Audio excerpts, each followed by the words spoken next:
también a las personas que están conectados vía Zoom y a los que nos están siguiendo desde Facebook para poder dar seguimiento pues a estas actividades que con mucho entusiasmo pues hemos preparado para todos ustedes en el marco del el Día del Adulto Mayor que se celebró el pasado 28 de agosto. Un poquito de contexto. La Facultad de Enfermería y Nutrición pues ha trabajado una serie de actividades relacionadas con el cuidado de la persona mayor desde la enfermería y desde la nutrición.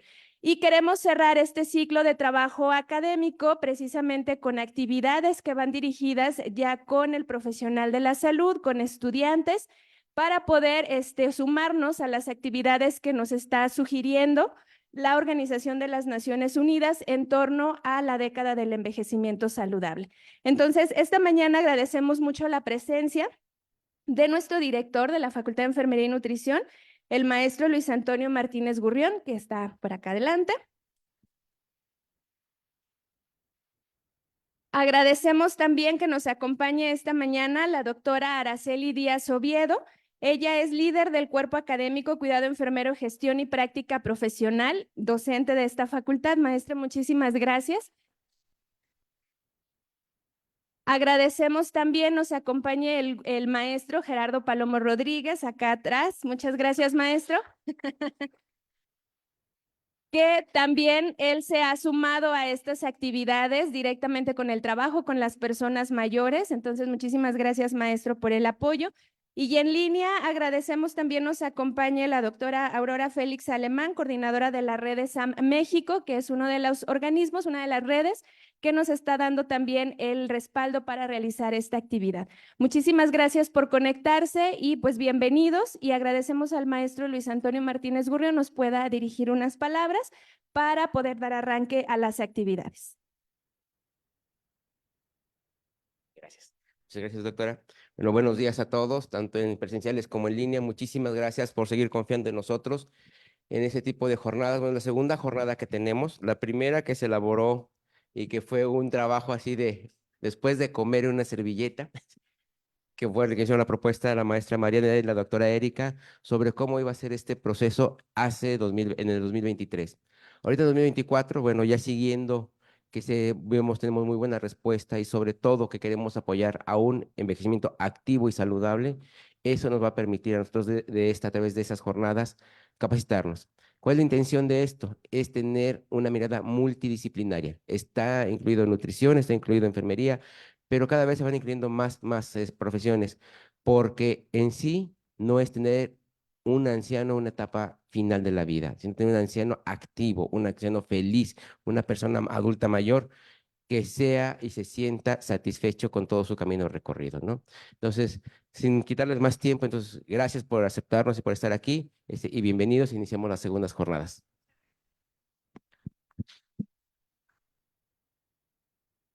Muchísimas gracias, maestro Luis Antonio, por dar el arranque y la patadita de la buena suerte para este sábado de trabajo. Y pues bueno, nos complace mucho presentarles a nuestra primera ponente. Ella es la licenciada en enfermería, María de Lourdes García Martínez. Ella nos va a presentar el tema fragilidad y desempeño físico en personas mayores.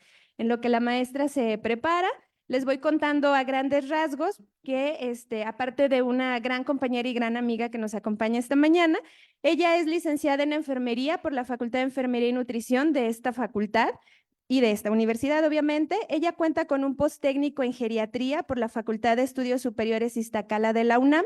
Es enfermera del Departamento de Geriatría del IMSS II y es una enfermera certificada con calidad por el organismo de COMSE. Muchísimas gracias, maestra, por aceptar esta invitación y pues todo tuyo el grupo.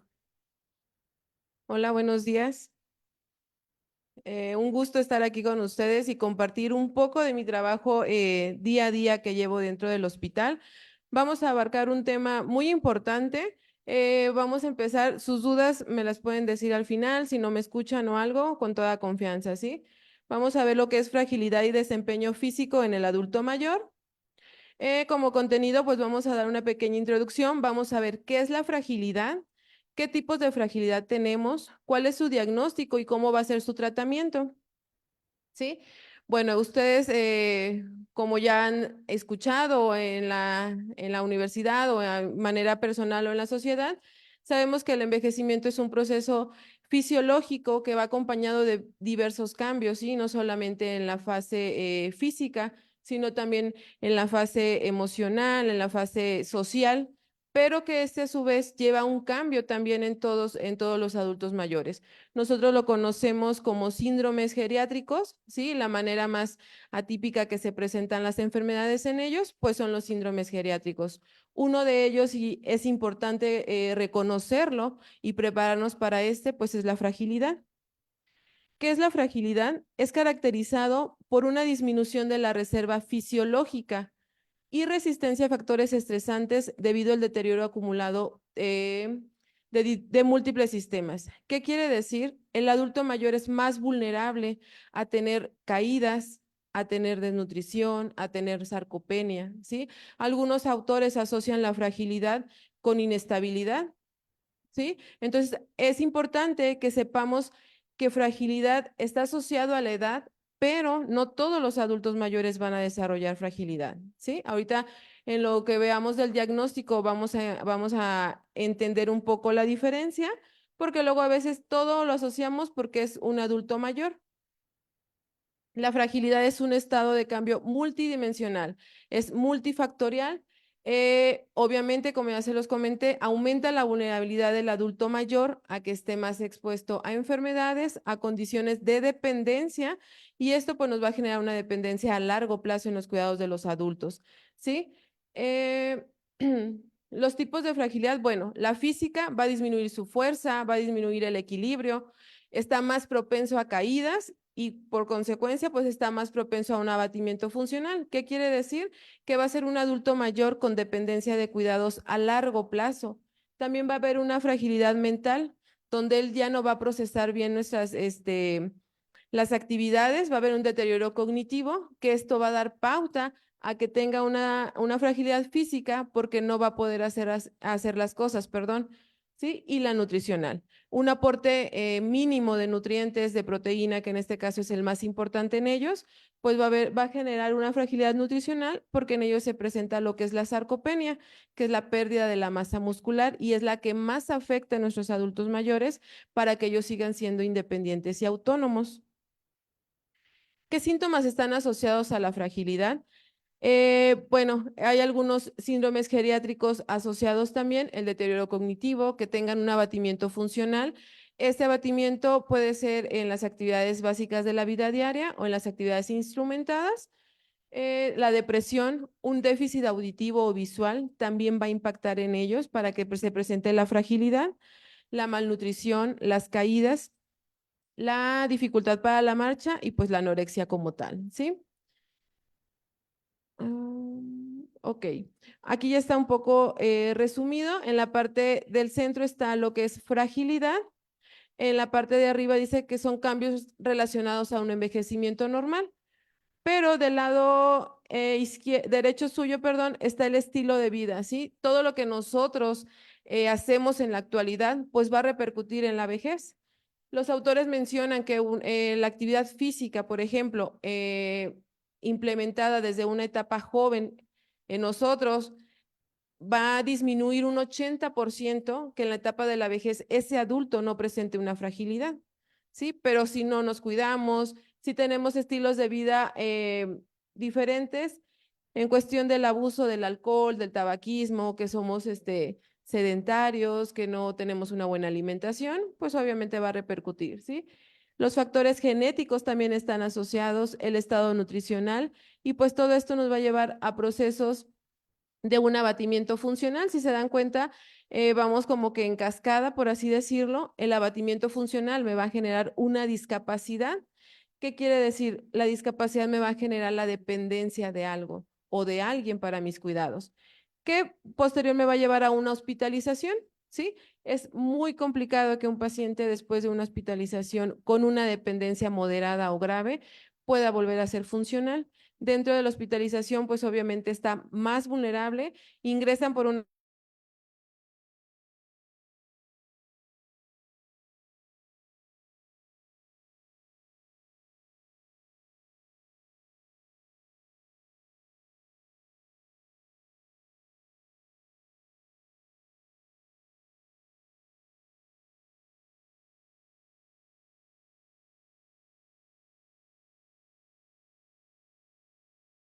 pues llega a un proceso de muerte, ¿sí? Entonces, si se dan cuenta, como algo aparentemente tan sencillo como es la fragilidad, nos puede llevar hasta un proceso de muerte, vamos en cascada. Y no solamente en la etapa del adulto mayor tenemos que preocuparnos de esta situación, sino desde ahorita, cómo nos estamos preparando nosotros para llegar a esa etapa de vejez. ¿Cómo lo vamos a diagnosticar? Está el fenotipo de fragilidad de Linda Fried. En el 2001 ella lo implementó y es el que más se usa actualmente. Dentro de donde trabajo es el que aplicamos nosotros. El primero son 5 puntos los que va a abarcar este tamizaje. El primero es la pérdida de peso no intencional, ¿sí? De 4.5 kilos en un año. Vamos a preguntar al adulto mayor y después vamos a hacer una valoración de circunferencias y el peso y sacar índice de masa corporal. La debilidad muscular, pues la baja fuerza de presión, la fatiga o agotamiento, sentirse débil, le vamos a preguntar, ¿se siente débil o se siente cansado la mayor parte del tiempo? Si él nos dice sí o nos dice no. Lentitud a la velocidad al caminar, vamos a ver la velocidad de la marcha, ¿sí? Le hacemos un tamizaje. Ahorita les voy a presentar un video para que nos quede un poquito más claro de cómo se hace este tamizaje. Bajo nivel de actividad física, hay una reducción significativa en las actividades de la vida diaria, como es el comer, el vestirse, el ir al baño, el contención de las uresis. Y acá abajo, en la parte de abajo derecha, nos da el tamizaje. Si tiene 0 criterios, no es frágil. Si tiene de 1 a 2 criterios, se considera un adulto mayor prefrágil. Y de 3 o más criterios, es un adulto mayor frágil. ¿Sí? Existe también esta escala, es Rockwood. Esta es útil para planificar el cuidado que le vamos a dar al adulto mayor o las intervenciones que vamos a hacer. Abarca lo que son 8 puntos. Si se dan cuenta, empezamos de la forma más robusta, por así decirlo, de lo que fuera lo ideal que todos nuestros adultos mayores tuvieran. Y hasta el punto número 8, pues ya llegamos a donde nuestro adulto mayor es muy frágil. El punto número 1 es una persona que es activa, que es con energía, hace todas sus actividades, no se siente cansada, no ha bajado de peso, ¿sí? Es una persona que hace de manera rutinaria sus ejercicios. En la 2 es bien de salud. ¿Qué quiere decir? Que es gente que no tiene enfermedades agudas ni síntomas de enfermedades crónicas, pero que realiza menos actividad que las anteriores. Se van a dar cuenta que vamos a ir disminuyendo de intensidad de actividad de acuerdo en cómo avanzamos en forma ascendente. Adecuado manejo es gente cuyos problemas médicos están controlados, pero no realiza actividad, ¿sí? Salvo dar paseos. Vulnerable es el número 4, que no necesita ayuda de otras personas para las actividades básicas de la vida diaria, pero los síntomas de sus enfermedades frecuentes les limitan sus actividades. La queja común es que se sienten muy lentos o cansados durante el día. El número 5, leve a frágil, gente que habitualmente presenta una evidente marcha lenta y que precisa ayuda para actividades instrumentadas de la vida diaria, como lo son las finanzas, el que lo lleven a hacer las compras, el que a lo mejor le cocinen, le laven la ropa, ¿sí? O la administración de los medicamentos. 6, moderadamente frágil, gente que necesita ayuda para realizar actividades fuera del domicilio y el cuidado del hogar. Habitualmente requieren ayuda para subir escaleras, para bañarse y precisan ayuda mínima o supervisión para vestirse. El número 7 es la gente frágil, completamente dependiente de un cuidador, ¿sí? Ya sea por limitación física o cognitiva, se encuentra estable y sin alto riesgo de mortalidad a los 6 meses. Este es el punto 7, pero el número 8 ya es cuando el paciente es muy, muy gravemente frágil, donde depende completamente de todo para las actividades básicas como instrumentadas y difícilmente se recupera de una enfermedad aguda. ¿Sí? ¿Qué quiere decir? Si recuerdan el diagrama anterior, la hospitalización nos va a llevar a una residencia, a una institucionalización, pero a veces no llegamos a ese punto. En la hospitalización puede llegar la muerte del adulto mayor. Del lado derecho de ustedes dice que es potencialmente reversible. ¿Ustedes consideran, con lo poco que hemos visto hasta ahorita, que se puede revertir la fragilidad? ¿Qué creen? ¿No? ¿Por qué no? ¿O por qué sí?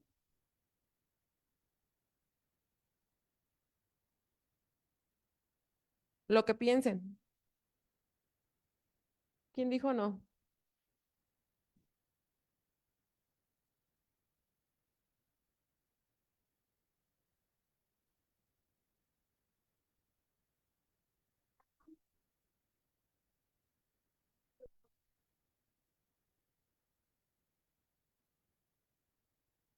Así es.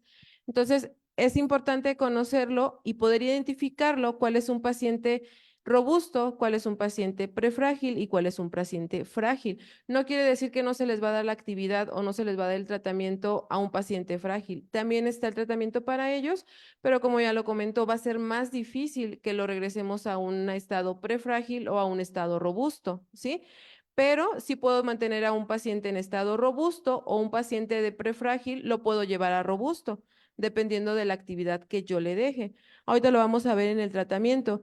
En la parte derecha es prevenir la fragilidad con envejecimiento saludable, ¿sí? Todos nuestros hábitos y estilos de vida pues van a impactar, como ya lo mencionamos, y si yo llevo un correcto estilo de vida, pues voy a prevenir la fragilidad en un 80%, ¿sí? Prevenir la discapacidad o tratar la fragilidad. ¿Qué quiere decir? El ejercicio multicomponente, una adecuada nutrición, una valoración geriátrica integral adecuada, ¿sí? Para poder identificar cuáles son los síndromes geriátricos que tiene, además de la fragilidad, nuestro adulto mayor, cuáles son las comorbilidades que tiene y cómo voy a tratar de controlar esas comorbilidades. Tratar la discapacidad, pues más que nada es prevenir la dependencia, ¿sí? Que nuestro adulto mayor sea un paciente funcional e independiente hasta donde sea posible. ¿Cómo lo voy a hacer? Ya lo mencionó el maestro al inicio, es un trabajo de un equipo multidisciplinario, ¿sí? No solamente le compete enfermería, entra nutrición, entra un rehabilitador físico, que es el que va a hacer mayor impacto en toda la actividad física, porque si se dan cuenta, lo principal que nos marca, en todo nos marca que hay que hacer ejercicio, ¿sí? Ahorita vamos a ver qué tipo de ejercicio se les va a dar a estos pacientes.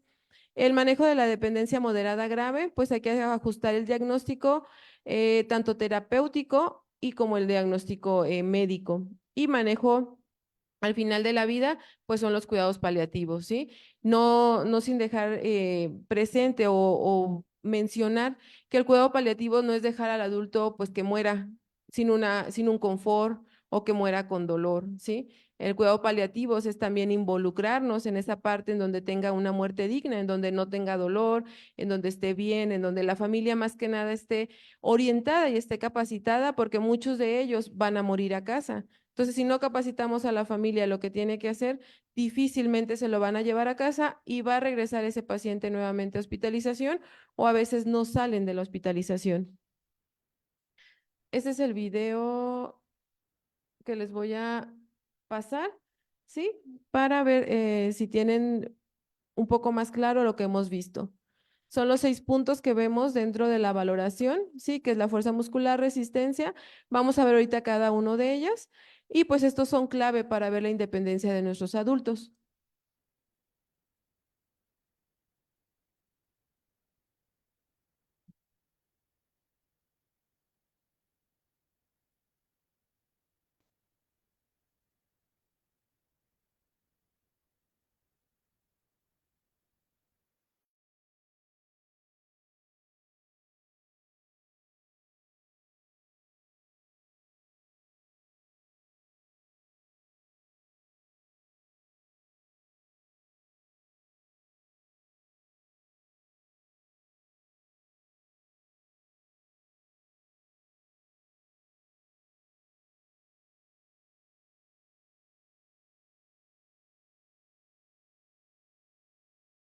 De la fuerza de prensión de la mano en personas que pueden colocarse de pie es la siguiente. La persona debe colocarse con los pies levemente separados, con ambos brazos relajados. Posteriormente, se solicita al paciente indicar su brazo dominante.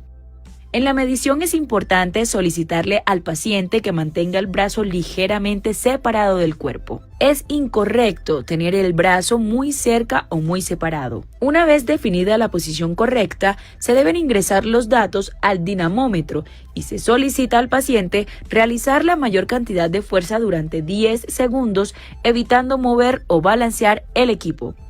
Para el paciente que se encuentra en cama, la posición adecuada es similar que cuando se realiza de pie, pero se debe solicitar que eleve el brazo ligeramente con el fin de evitar puntos de apoyo que puedan aumentar la fuerza y generar sesgo en la medición. También debe mantenerlo durante 10 segundos.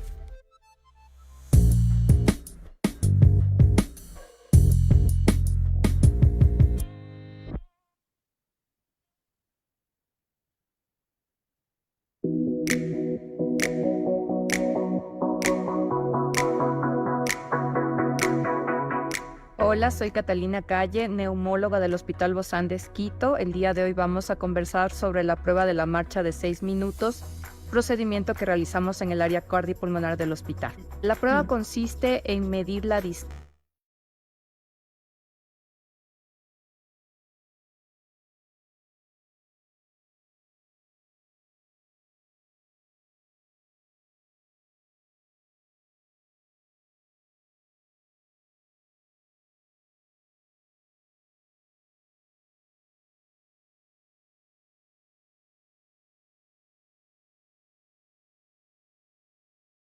El paciente debe acudir con ropa cómoda, holgada, con zapatos cómodos para poder caminar durante 6 minutos, con una alimentación ligera previo al procedimiento, no haber realizado ejercicio físico 2 horas antes, ni tampoco haber fumado 2 horas antes del procedimiento. Lo realizamos en un pasillo que generalmente es recto, con poco tránsito, que mide generalmente unos 30 metros de distancia. El paciente debe caminar de cono a cono, generalmente está señalizado en cada uno de los extremos. El paciente debe caminar de cono a cono durante 6 minutos. Durante los 6 minutos el terapista va midiendo la saturación, la frecuencia cardíaca, la escala de disnea o ahogo que el sujeto puede experimentar, y antes y después del procedimiento también se mide la presión arterial. Si la persona en mención que está realizando este procedimiento experimentara mucha falta de aire, dolor en tórax intenso, podemos parar la prueba de manera momentánea. Si es que el sujeto mejora y puede continuar con la prueba, culminamos la prueba durante 6 minutos. Generalmente esta prueba es bien tolerada, es de fácil acceso, es de fácil realización y está siempre bajo la vigilancia del técnico, que está muy capacitado para poderlo realizar y evaluar si es que tuviera algún evento durante la prueba. Este procedimiento es bien utilizado para evaluar el factor pronóstico, es decir, el tiempo de vida, sobre todo en los pacientes cardiopulmonares, tanto en insuficiencia cardíaca, en enfermedad pulmonar obstructiva crónica, en fibrosis pulmonar, en hipertensión pulmonar, en fibrosis quística. También nos ayuda a evaluar la intervención terapéutica, es decir, si el tratamiento que estamos realizando está yendo bien en el paciente o tenemos una buena respuesta al tratamiento. Adicionalmente, también esta prueba puede ser realizada en pacientes que van a ser sometidos a cirugías cardiovasculares o cardiopulmonares, también como para evaluación preoperatoria. ¿Por qué se le llama la prueba de los 6 minutos? En la década de los 70 existía la prueba de la carrera de los 12 minutos, que tenía mucha aplicabilidad al momento de evaluar la condición física de los atletas. Sin embargo, exigía mucho al paciente cardíaco y al paciente con patología respiratoria, por lo que sufrió en los siguientes años muchas modificaciones. Y no fue hasta en el año 1982 que la prueba se transformó en caminata y se redujo el tiempo a los 6 minutos. Con esto es una prueba más acondicionada al paciente, más natural y de un fácil control para el técnico que lo está realizando. Entonces, la prueba de los 6 minutos nos ayuda a evaluar la condición habitual de la persona. Normalmente nosotros caminamos, ¿sí? Generalmente todas las personas caminamos, excepto las personas que tienen una enfermedad cardiovascular o respiratoria avanzada. Entonces, el propósito de esta prueba es medir esa capacidad respiratoria o la capacidad cardiovascular de la persona y que va a estar muy bien compaginada con la parte de la vida cotidiana de la persona. En realidad es una prueba fácil de hacer, necesitamos el técnico adecuado, el técnico instruido en esta prueba, un pasillo, 2 conos, oxímetro, tensiómetro, estetoscopio, necesitamos una pancarta con la escala de ahogo y la escala de disnea el técnico que nos ayude a realizar la prueba. En el Hospital Bozán de Esquito cuidamos de ti, por eso ponemos a disposición procedimientos y tratamientos cardiorrespiratorios. Acude a tu especialista, síguenos en las redes sociales www.hospitalbozandesquito.com.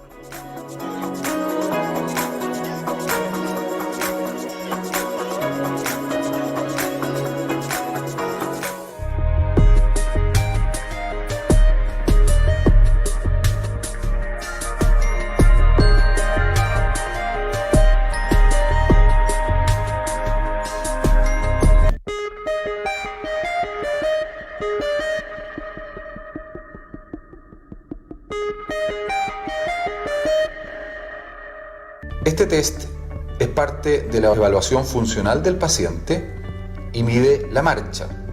La prueba evalúa movilidad, capacidad motora y equilibrio. El test mide la velocidad de la marcha. Se le pide al paciente que desde una posición sentada se incorpore apoyando los brazos en la silla, recorra una distancia de 3 metros hacia una pared, sin tocarla se dé vuelta, regrese a la silla y se siente. Se mide el tiempo requerido para realizar esta actividad. Debe repetirse el procedimiento al menos 2 veces para asegurarse que la prueba estuvo bien ejecutada y, por supuesto, medida correctamente. Los tiempos normales varían según la edad, desde los 8 a los 11 segundos.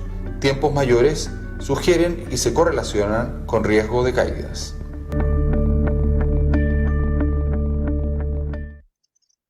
En el siguiente video presentaremos el test de Sit and Reach.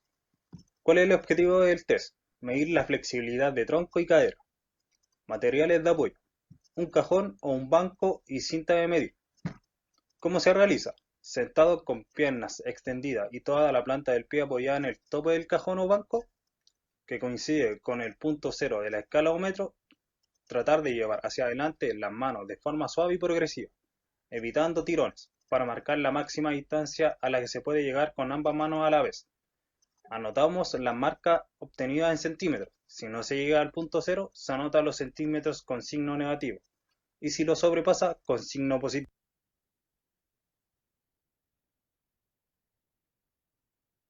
¿Alguna duda de lo que vimos en el video? ¿No? En la primera parte que vimos, no sé si lo puede regresar un poco para ver una pregunta que venía ahí. En la primera.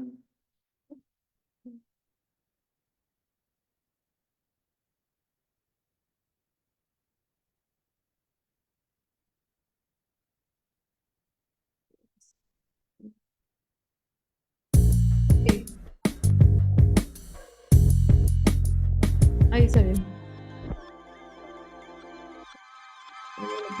¿Me le puede pausar? Dice, la pérdida de masa, fuerza y funcionamiento de los músculos en adultos mayores es. ¿Qué es? Si estamos hablando de fuerza muscular, que es la capacidad de un músculo o grupo de músculos para generar la fuerza. ¿Se acuerdan que lo mencioné al inicio? ¿Cuál es la pérdida de masa, fuerza y funcionamiento de los músculos en los adultos mayores? ¿Cuál? Sarcopenia. Si se dieron cuenta, en cada uno de los puntos que vimos, venían preguntas en la parte de abajo. ¿Sí se percataron de eso o no?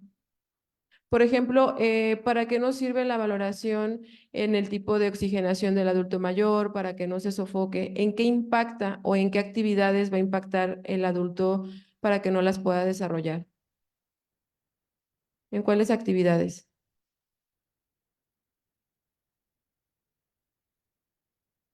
¿Cuándo qué? Ajá, que son las básicas, ¿sí? El vestirse, el que pueda hacer la actividad dentro de la casa, el bañarse, ¿sí? En la última que vimos del equilibrio, ¿para qué nos sirve? ¿Qué vamos a prevenir al valorar el equilibrio en el adulto mayor? Ajá, el prevención de riesgo de caídas, ¿sí? Vamos a ver el tratamiento. Como es multifactorial, pues va a haber puntos ahí. El primero es la dieta equilibrada. Obviamente entra la parte de nutrición, donde tiene que hacer el ajuste de las porciones, el aumento en el consumo de la proteína, que es lo más importante en el adulto mayor, y pues la actividad física. Hoy te voy a aunar un poco más en lo que es la actividad física. Aquí nos marca que es un ejercicio multicomponente. ¿Qué quiere decir? Que debe de tener lo que es la fuerza, el equilibrio, la flexibilidad, ¿sí? Son esas partes donde todo tiene que abarcar en el adulto mayor. Lamentablemente, como sociedad tenemos el concepto que el adulto mayor, su ejercicio es el caminar nada más. ¿Sí? Ustedes le preguntan a un adulto mayor, ¿hace ejercicio? ¿Hace actividad? Sí, camino todos los días. ¿Nada más? Sí, nada más. Lo tenemos que complementar. No digo que esté mal el caminar, pero tenemos que complementar todo el circuito para tratar de abarcar todos estos puntos que tenemos aquí, ¿sí? Y no solamente en el adulto mayor, sino también en la etapa joven, como ya lo hemos recalcado, el prepararnos para un estado de vejez, ¿sí? Dentro del Instituto del Seguro Social número 2, donde laboro, nosotros llevamos a cabo lo que es el ViviFrail. Sí, es un proyecto como tal que se basa en que la salud de las personas mayores pues debe de estar funcional, debe de ser activo, ¿sí? Y no verlo como un adulto mayor con enfermedades o con limitaciones. Ha funcionado mucho de manera personal, se los digo. He visto avances en mis adultos, en los pacientes, tanto en la consulta como en el área de hospital. Y pues se me hace un proyecto muy sencillo de aplicar, obviamente con una buena valoración, porque si no, en lugar de ayudar al adulto mayor, pues lo vamos a perjudicar, ¿sí? Son ejercicios sencillos, como ya lo vimos, están agrupados en lo que es caminar, la flexibilidad, la fuerza y el equilibrio. Estos proyecto del ViviFrail está como dividido, por así decirlo, o lo pueden identificar por letra alfabética. El A es el paciente frágil, ¿sí? Vamos a ir de menos a más. No podemos empezar de un paciente o con un ejercicio de un paciente robusto a un paciente frágil. Entonces, aquí vamos a empezar, son 7 ejercicios. El primer ejercicio le vamos a decir al adulto mayor que va a caminar. Son 2 minutos son 2 minutos, 5 series. En cada 2 minutos va a ser una pausa de recuperación para no forzar a nuestro adulto mayor, ¿sí? En el segundo va a apretar una pelota 12 veces, son pelotas de espuma que tienen que quedar bien colocadas en su palma de la mano para que no quede pequeña ni quede muy grande, ¿sí? Eso nos va a hacer la fuerza en la prensión. Levantarse de una silla, perdón, levantar una botella, el paciente en este tipo de ejercicios, la mayor parte lo hace sentado. Nosotros les recomendamos que empecemos con botellas de 250. No hacemos que compren las pesas porque dependiendo del paciente, lo ideal es que vayamos aumentando el peso. ¿Qué quiere decir? Que si al mes veo a mi paciente, pues ya no va a tener un peso de 250. Vamos a aumentar a medio kilo y así sucesivamente, dependiendo cómo avance el paciente, ¿sí? El cuarto es sentado, va a ser la flexión y la extensión de la pierna. Ahí puede ser con tobillera, ¿sí? Igual, vamos a empezar de menos a más. El quinto ejercicio es levantarse de la silla con ayuda. No que la persona que está enfrente de él va a jalar al adulto, solamente es como su sostén para que el adulto haga la fuerza y se pueda levantar, ¿sí?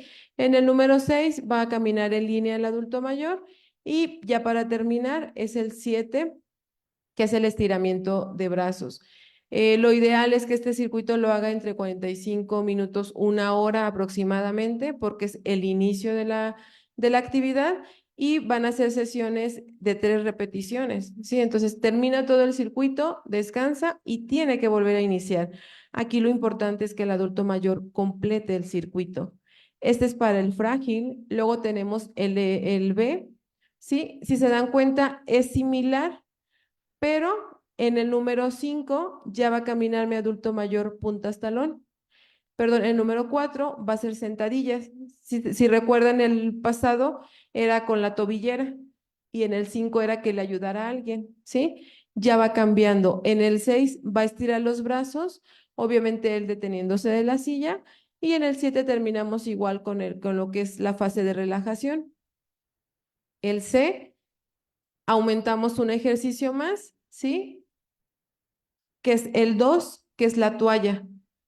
Antes de hacer la pesa, usamos la toalla para que haga el trabajo de muñecas. Ahí es importante, de estos ejercicios viene como que la guía para que nosotros podamos implementarlos. No crean que nada más viene así el dibujo, no, tenemos que leer primero cómo le vamos a explicar al adulto mayor cuál es el beneficio de cada uno de los ejercicios y cómo lo debe de hacer, ¿sí? Si nosotros no leemos esta parte y le damos la información equivocada al adulto mayor, pues obviamente lo vamos a forzar, lo vamos a lastimar, ya no va a querer hacer el ejercicio y pues obviamente nuestro objetivo pues ya no se va a lograr, ya no va a ser un paciente que podamos mantener en un estado de prefragilidad o en un estado de robusto, ¿sí? En el número 6 ya se agrega lo que es el caminar en ochos, ¿sí? Y el número 7, ahora en lugar de estirar los brazos hacia atrás, pues es el estiramiento de piernas. El C y el D ya empieza a implementarse en pacientes robustos, ¿sí? Aquí son 9. ¿Cuál detectan que es diferente a los que hemos visto? ¿Cuál se agrega aquí? ¿Cuál? El globo, el número 6, ¿sí? ¿Y cuál otro? El de las escaleras, ¿sí? Esto es importante, si se dan cuenta, en todos estamos viendo lo que es equilibrio, lo que es fuerza, lo que es la marcha. Y obviamente también esto nos va a servir como cognitivo, porque el adulto mayor tiene que empezar a recordar qué ejercicio sigue de cada uno, ¿sí? Y este es nuevo, este acaba de salir hace poco, en donde dice que es rueda de ejercicios EdFit. La verdad no lo he implementado con ninguno de mis pacientes porque pues lamentablemente ninguno llega en estas condiciones. No dudo en que sí hay pacientes externos que sí son muy activos, que son funcionales, que lo puedan realizar, porque si se dan cuenta, cambian los primeros.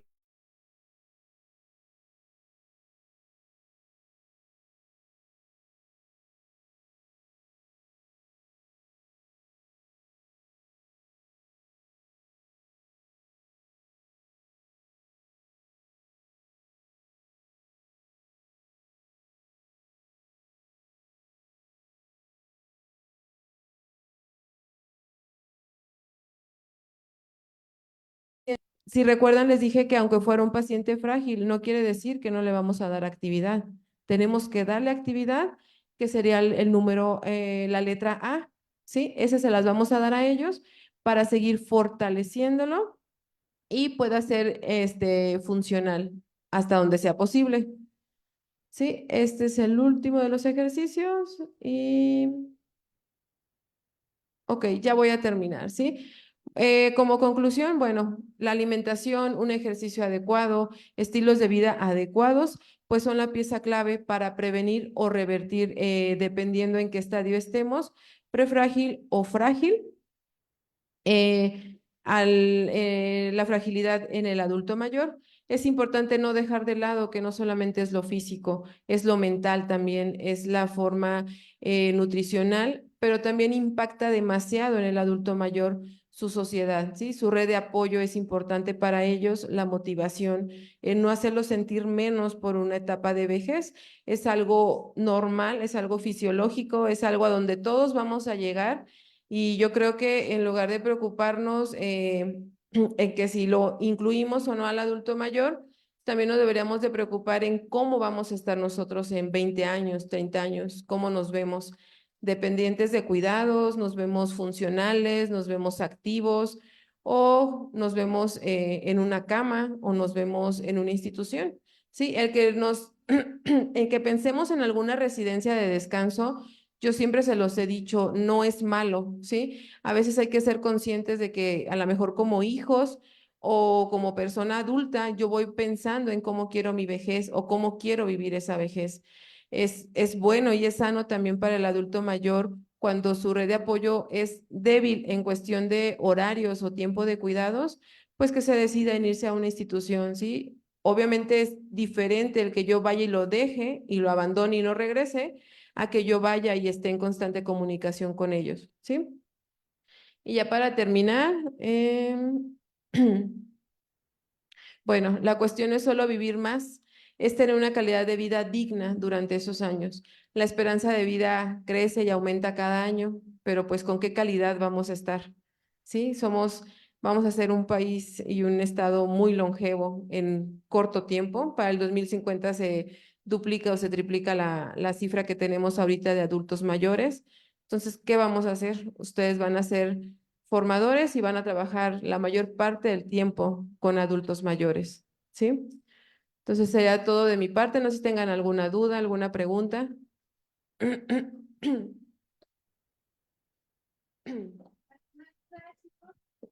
¿Todo claro? También van a venir preguntas en el examen. No, muchísimas gracias a la maestra Lourdes García Martínez por presentarnos este tema tan importante. Creo que tocó uno de los elementos clave dentro de la atención a la persona mayor. Uno de los puntos importantes es identificar la fragilidad que puedan tener nuestras personas mayores. Una vez identificada, empezar a trabajar todas estas actividades que ella nos está proponiendo y que finalmente pues tienen resultados. Ella lo está aplicando en la práctica, ve los resultados con las personas y que creo que eso es importante, chicos, empezarlo a ubicar desde los pacientes que tenemos en domicilio, los que tenemos en las casas de descanso, a los pacientes que tenemos en el hospital, porque también ese es otro punto que tenemos por ahí olvidado. Creemos que en el hospital nos desentendemos de ellos con toda la parte geriátrica y gerontológica. Entonces, espero que estos puntos que la maestra nos comentó y nos compartió esta mañana nos sean de utilidad para que los podamos estar implementando con nuestras personas mayores. Y maestra, te vamos a entregar la constancia.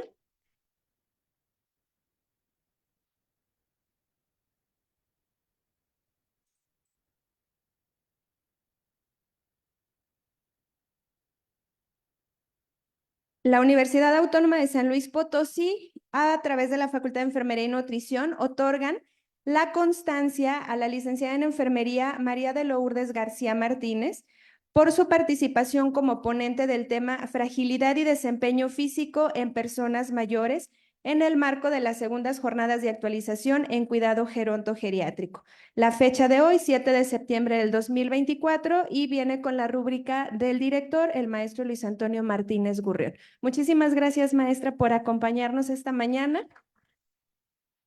Y un pequeño detallito.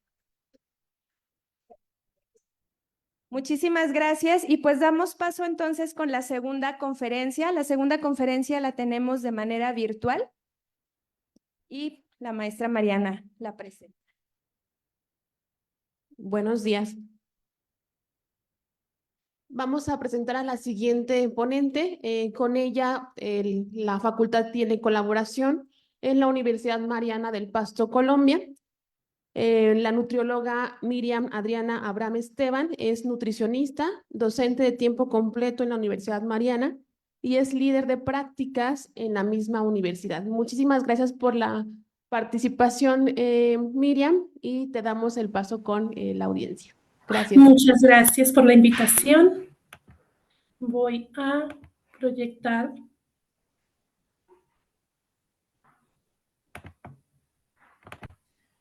¿Me confirma si logran ver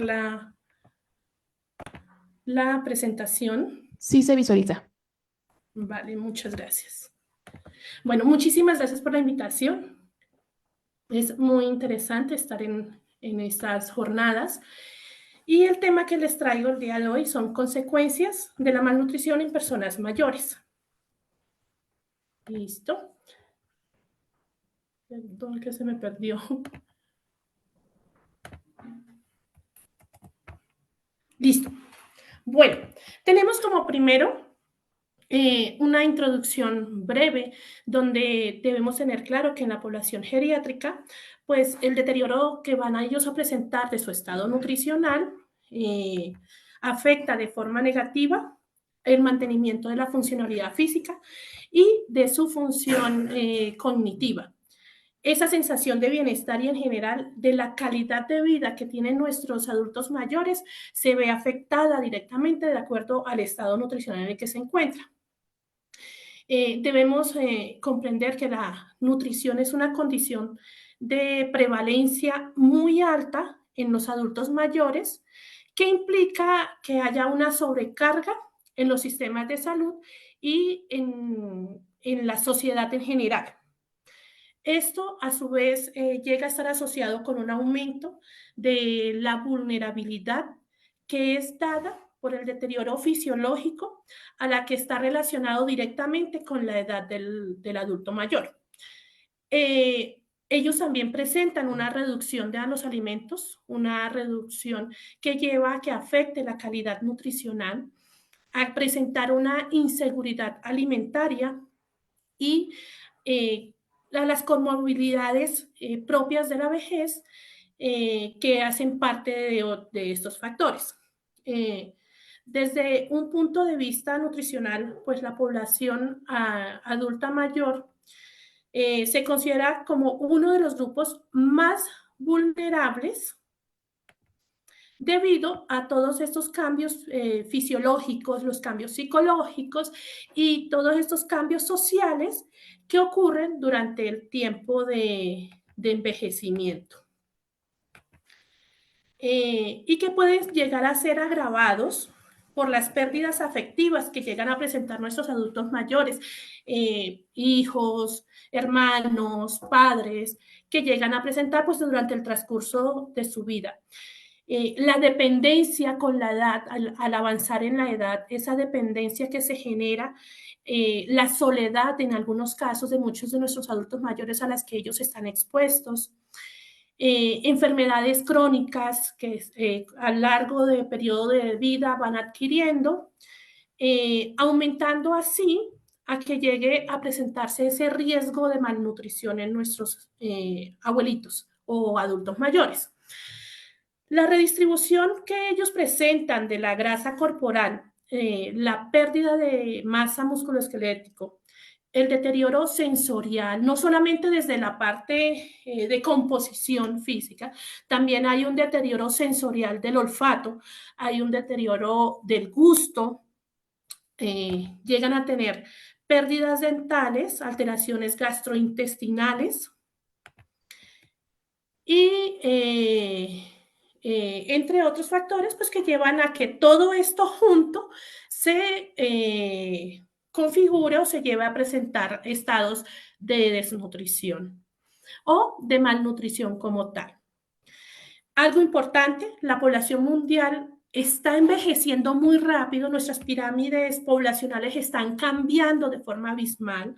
Ya inicialmente tenemos abuelos en los que tenían 10 hijos, 11 hijos, para pasar a unos padres que van teniendo solamente 3 o 4 hijos, para llegar ahorita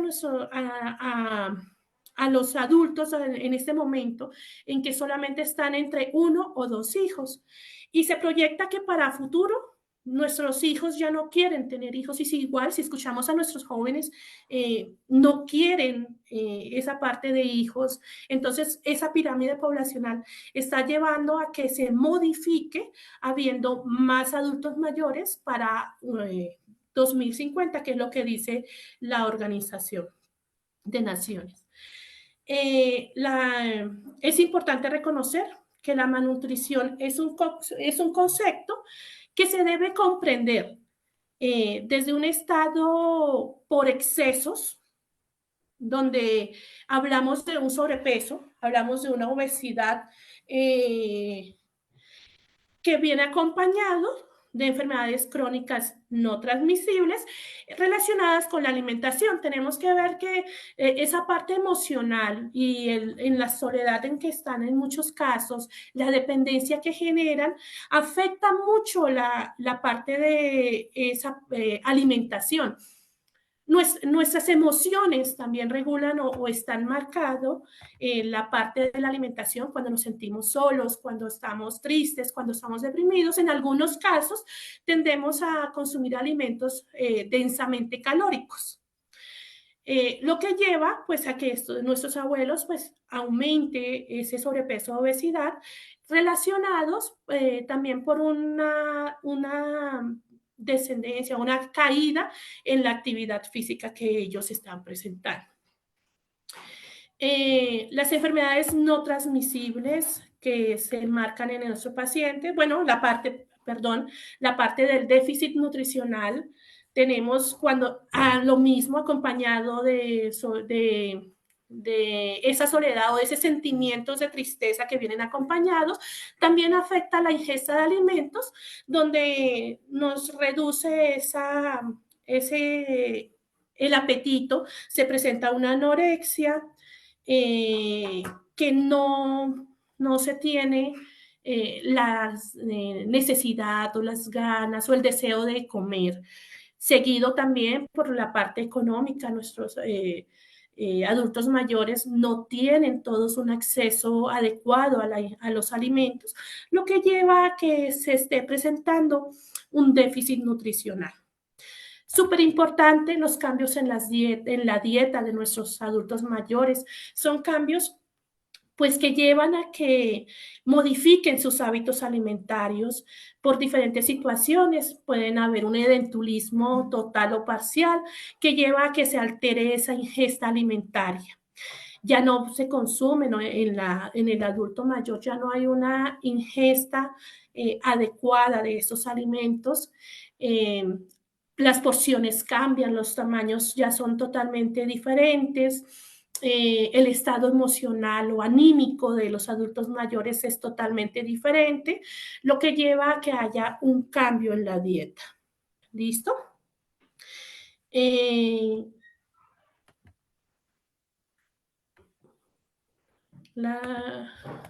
Listo.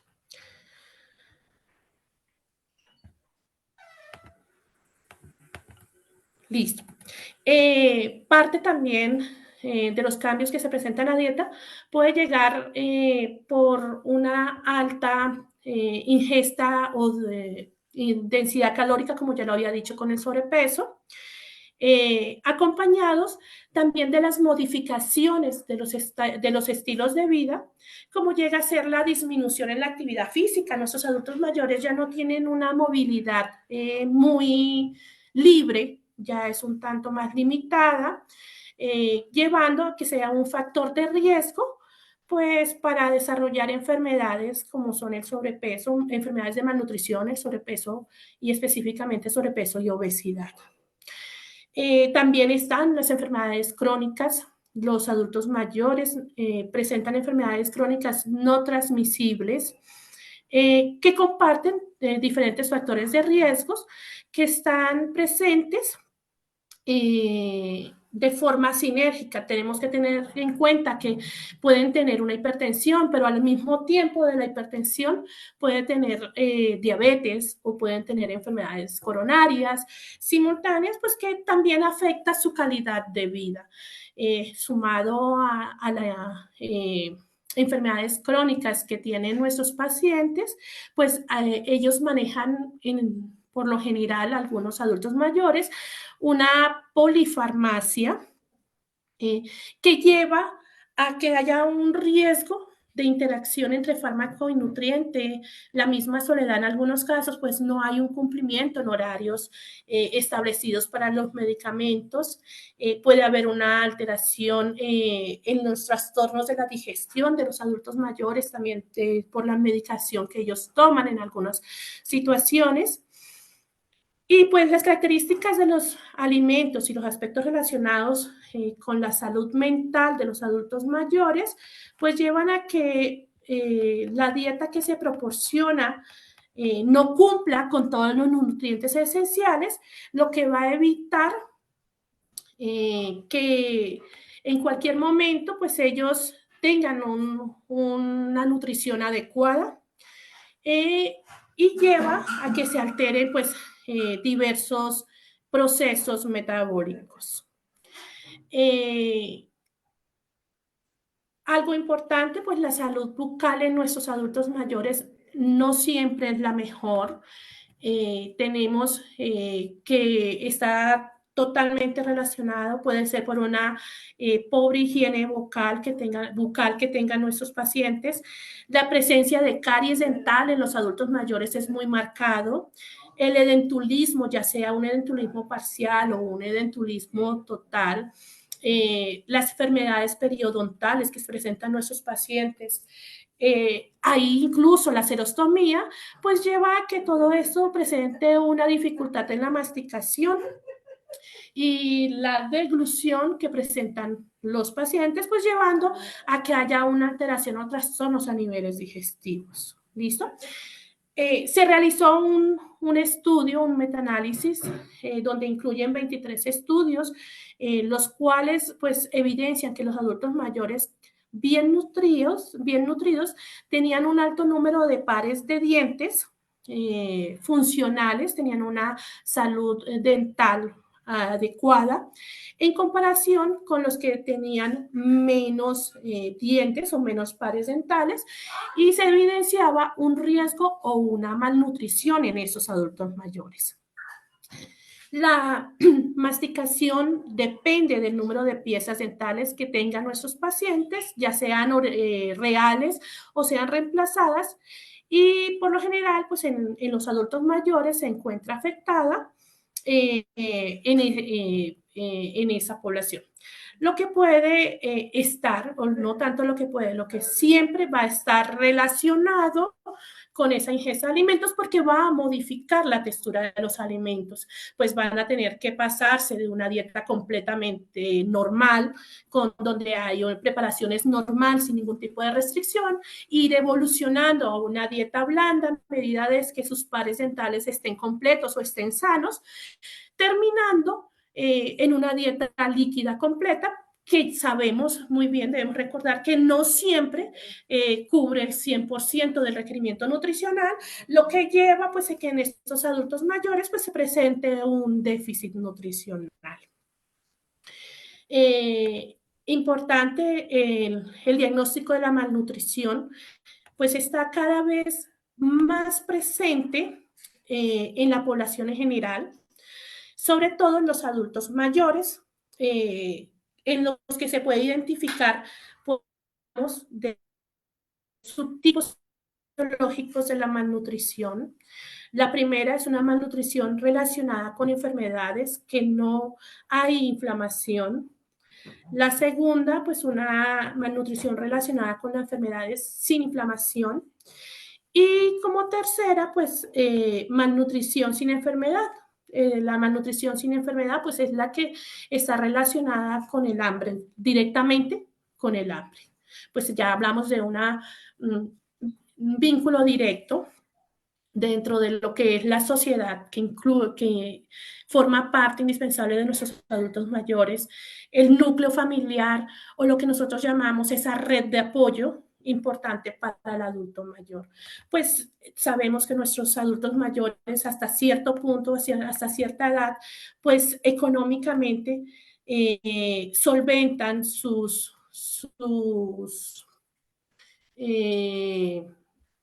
gastos. No todos tienen una pensión, no todos llegan a tener a prever a futuro, pues la vejez para tener un acceso adecuado a una ingesta o a los alimentos como tal.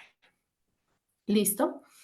La malnutrición está asociada principalmente pues con factores demográficos de adultos mayores. Aquí en Medellín, en una investigación que se realizó, donde se incluyeron una muestra de aproximadamente 1.187 adultos mayores de 60 años, donde reportaron en este estudio que el 57.6% tenían una malnutrición, de los cuales el 20.8% presentaba un déficit nutricional, estaban en una desnutrición o un riesgo de desnutrición. El 36.8% presentaba un exceso de peso. Este estudio se realizó teniendo en cuenta la clasificación del índice de masa corporal. Esto muestra así como la malnutrición llega a ser un problema de salud pública. No podemos aislarlo, que nuestros adultos mayores pues están alterando toda la parte de salud y no es aislado. Entonces involucra la salud pública como tal. Incluye diversas condiciones que deben tenerse en cuenta para implementar políticas públicas relacionadas con nuestros adultos mayores. Para Colombia, ¿qué preocupa? Preocupa que las defunciones que se han venido presentando por desnutrición para el adulto mayor se estima o se estimó para el 2014 y 2016, ya un tiempo lejitos, fueron del 0.5% del total de muertes que se presentaron, que es decir, que alrededor de 3.275 muertes fueron por desnutrición en nuestra población mayor de 65 años. Es un dato que preocupa porque directamente nos están diciendo, bueno, los adultos o los abuelos están falleciendo, están muriendo, pero es directamente por estado nutricional, que es algo de prestar atención. Hay otros estudios que han indicado que la prevalencia de riesgo de desnutrición en paciente hospitalizado en una institución de salud es aproximadamente 1 de cada 2 pacientes. Es muy alto la cifra o la relación 1-2, lo que quiere decir que de 10 pacientes que tengamos hospitalizados, 5 nos están presentando desnutrición hospitalaria y que sean precisamente adultos mayores. Esto lleva a que tengamos en cuenta todas estas consecuencias que trae consigo, a que se realice oportunamente la intervención nutricional. Tenemos que estar inmediato cuando tenemos adultos mayores, se debe realizar ese tamizaje nutricional oportuno para poder hacer de forma oportuna la intervención nutricional para así poder mitigar de alguna forma estas consecuencias del estado nutricional en los adultos mayores. ¿Listo? En un análisis realizado por la Organización de las Naciones Unidas, les traigo un apunte súper importante. Y dice que en un análisis realizado por la Organización de las Naciones Unidas, se proyecta que el porcentaje de la población mayor de 65 años, perdón, de la población de 65 años o más de 65 años, se va a triplicar para mediados de este siglo, especialmente para Latinoamérica. Y hacia el año 2050 habrá más personas en adulto mayor que nuevos nacimientos, lo que les dije al inicio. La modificación de la pirámide poblacional va a cambiar demasiado. Ya vamos a tener menos nacimientos, van a haber menos jóvenes, van a haber menos niños, pero sí vamos a tener más adultos mayores. Vamos a ser más los adultos mayores.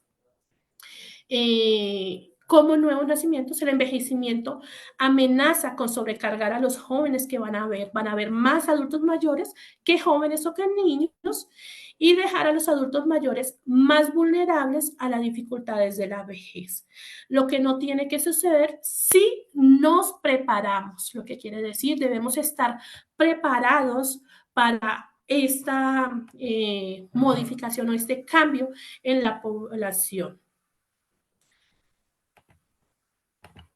Esto con relación a las consecuencias que tiene la malnutrición en los adultos mayores.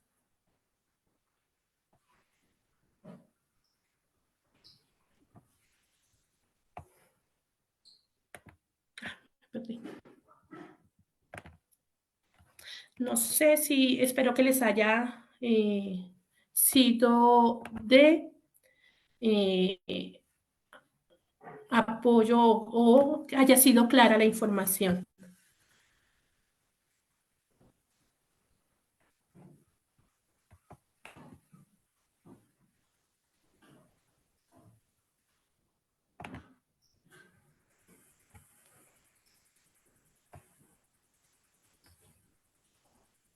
¿Me escuchan?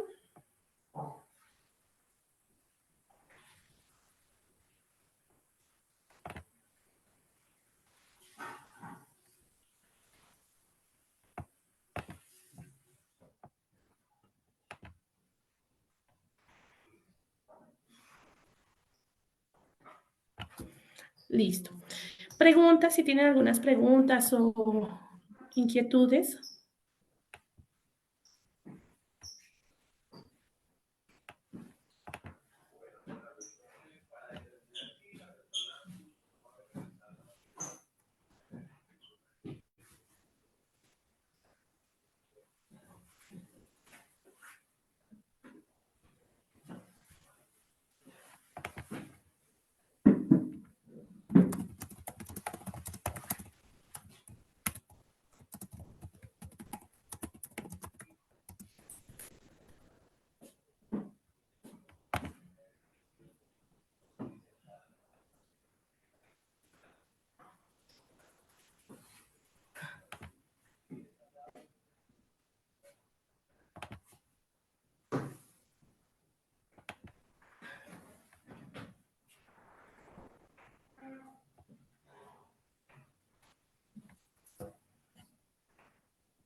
Ya estableciendo conexión con nuestra siguiente invitada.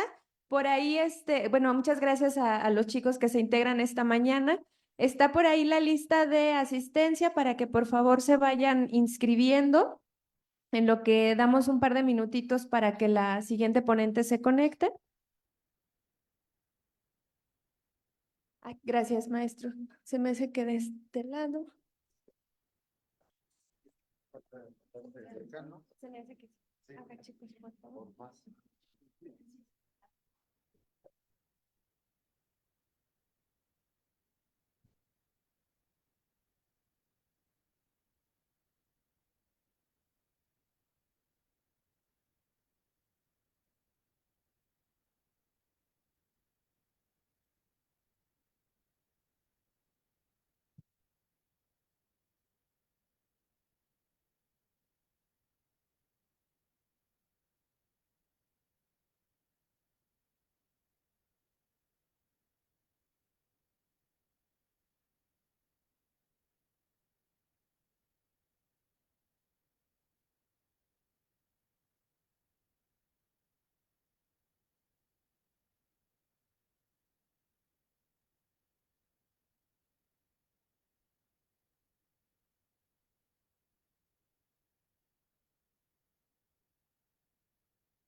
Doctora Marichuy, ¿nos escucha?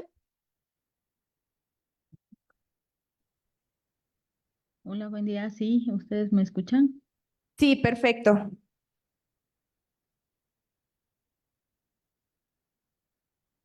Creo que ya estoy lista. Sí, ahorita le ceden el control para que pueda compartirnos su presentación. Ahí ya la Gracias. vemos también. Muchísimas Gracias. gracias, doctora. Pues bueno, damos continuación a este trabajo académico. Esta mañana también nos acompaña desde el estado de Guanajuato la doctora María de Jesús Jiménez González. Ella nos va a presentar el tema determinantes del envejecimiento sano y enfermo.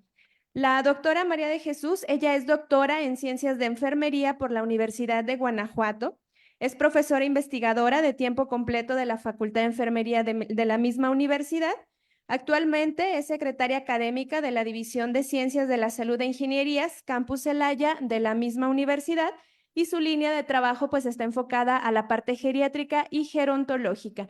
Doctora María de Jesús, muchísimas gracias por acompañarnos esta mañana. Gracias por hacernos un espacio en su agenda tan apretada que sabemos que tiene y agradecerle que nos pueda compartir este tema tan importante con nuestro auditorio presencial y virtual. Muchísimas gracias, doctora. Los micrófonos son todos suyos. Gracias. Buen día a todos.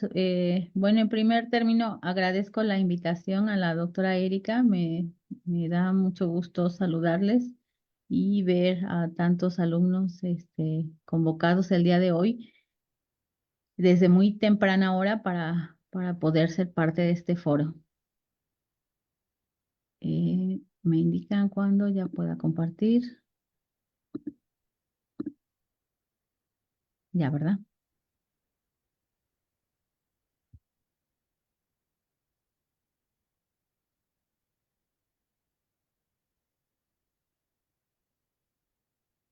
¿Sí se puede ver la presentación? Sí, ya la vemos ahí. La Gracias. vemos a usted y vemos la presentación. Muchas gracias. Perfecto. Bien, muchas gracias. Bueno, voy a permitirme compartirles algo que seguramente para ustedes no es ajeno, que tiene que ver con los determinantes del envejecimiento sano, y enfermo. Antes de empezar, quisiera retomar algunos puntos, que me parece importante mencionar, para poder tener presente. Bueno, sabemos que las cifras de los habitantes de adultos mayores se ha ido incrementando. Seguramente las personas que me han antecedido y seguramente las que van a presentar de manera subsecuente van a ir mencionando al respecto, que se han ido incrementando y seguramente se incrementarán más con el paso de los años. En el 2020 se espera que el número de personas de 60 años y más supere incluso a los niños menores de 5 años. También se considera que en el 2050 el 80% de las personas mayores esté ubicada o esté concentrada en los países de ingresos bajos y medianos. Son los que van a tener más, este grupo de países son los que van a tener el mayor número de personas, y esto lo debemos de considerar porque esto va a tener implicaciones serias para la economía de estos países y para poder darles atención, sobre todo considerando los sistemas de salud. Si no tenemos una fortaleza en estos sistemas de salud, pues habrá que trabajar en ello, ¿no? También debemos de tener presente que el ritmo de envejecimiento de la población ha ido acelerándose con respecto a cómo iba avanzando anteriormente, y que todos los países van a enfrentar retos importantes para garantizar estos sistemas de salud y poder dar la asistencia social. Seguramente sus padres podrán comentarles cómo es que antes recibían la atención de salud, y podemos ver que quizá los beneficios que ellos tenían respecto a esta atención eran mayores.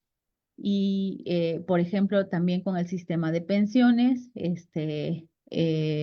sus padres o sus abuelos podrían tener mayores beneficios. Sin embargo, estos sistemas han ido modificándose y han ido cambiando lo que espera para las generaciones futuras.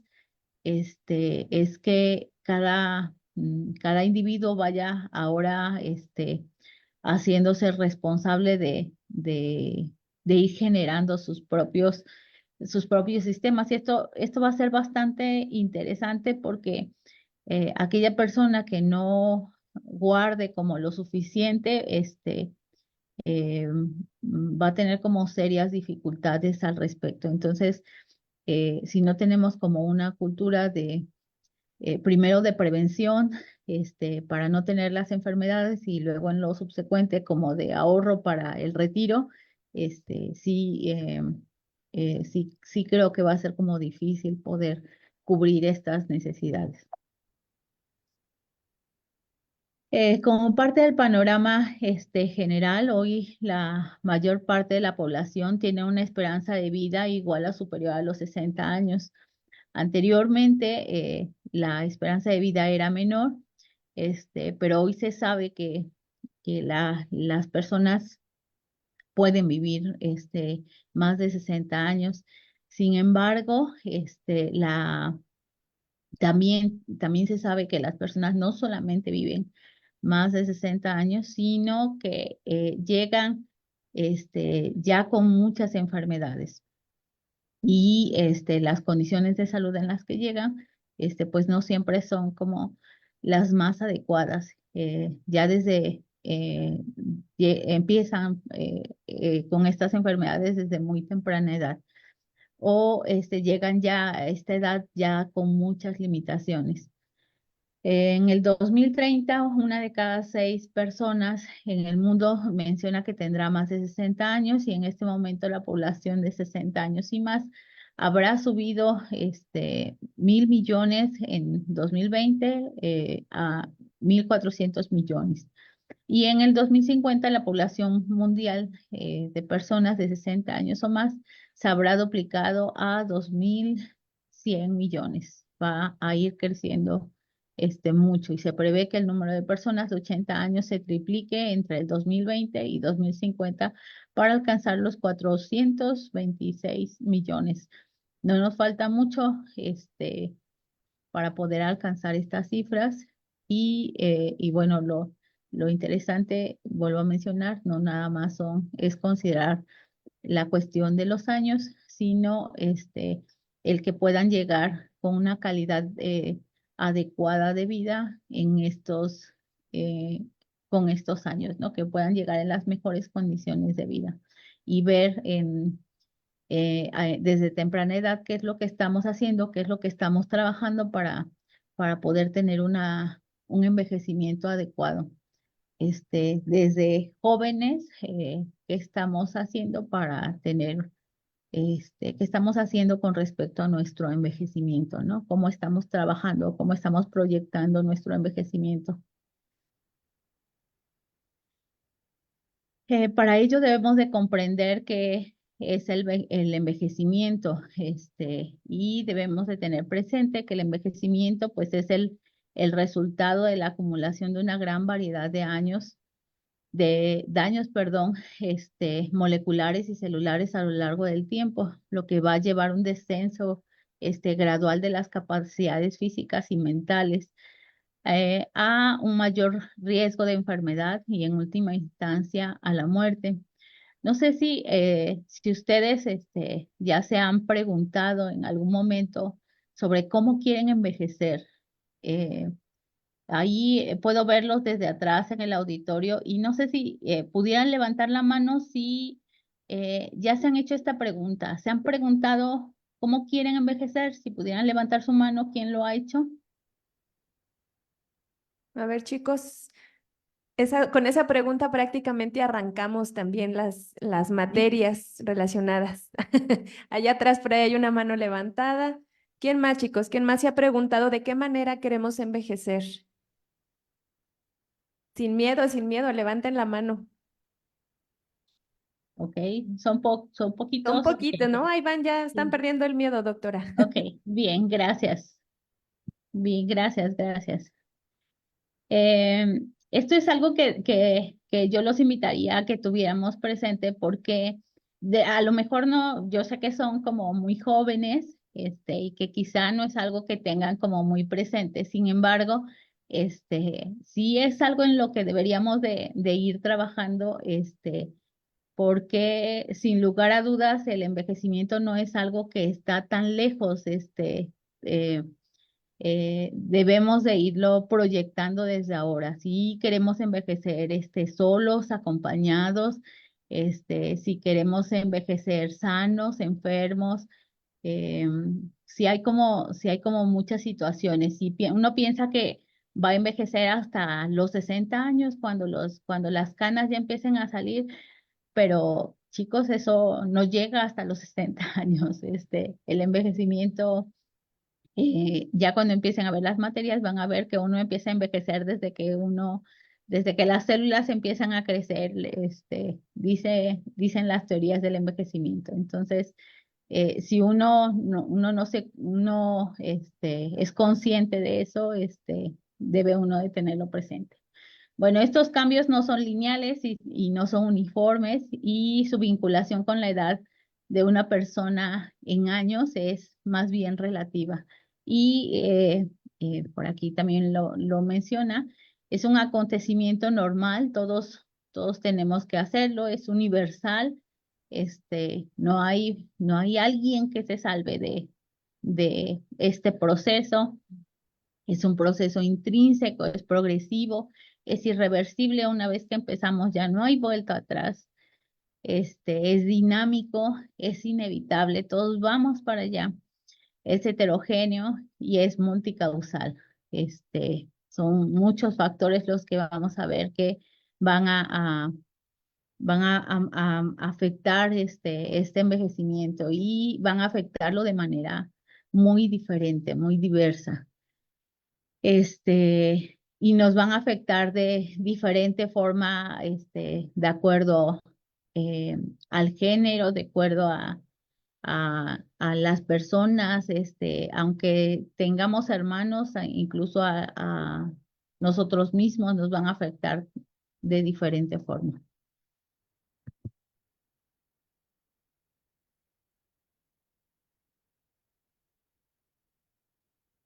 Respecto a los determinantes, de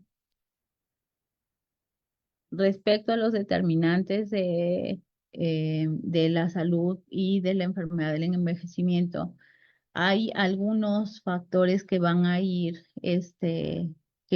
afectando este envejecimiento y algunos de ellos se consideran como factores económicos, algunos de ellos, perdón, son los factores económicos. Dentro de estos factores económicos podemos mencionar los ingresos, el trabajo y la protección social. Dentro de los ingresos están las políticas de envejecimiento activo que pueden entrecruzarse, menciona acá, con los más amplios para reducir, entre otros, la pobreza. El trabajo, los puntos en países desarrollados se tiende a retrasar la fecha de la jubilación. Esto es algo que hace no mucho tiempo se hizo aquí en el país. Modificaron lo del sistema de pensiones y con esto hicieron ajustes respecto a los años para el retiro. Y la protección social también hace referencia para los sistemas de protección sociales para asegurar que las personas puedan tener mayores ingresos económicos. Ahí ya no los puedo ver en la pantalla. No sé si me pueden ver ustedes todavía. Sí, doctora, sí la vemos. Ok, ya, gracias. Otros de los factores son los factores conductuales. Entre estos factores van a influir la actividad física, la alimentación sana, el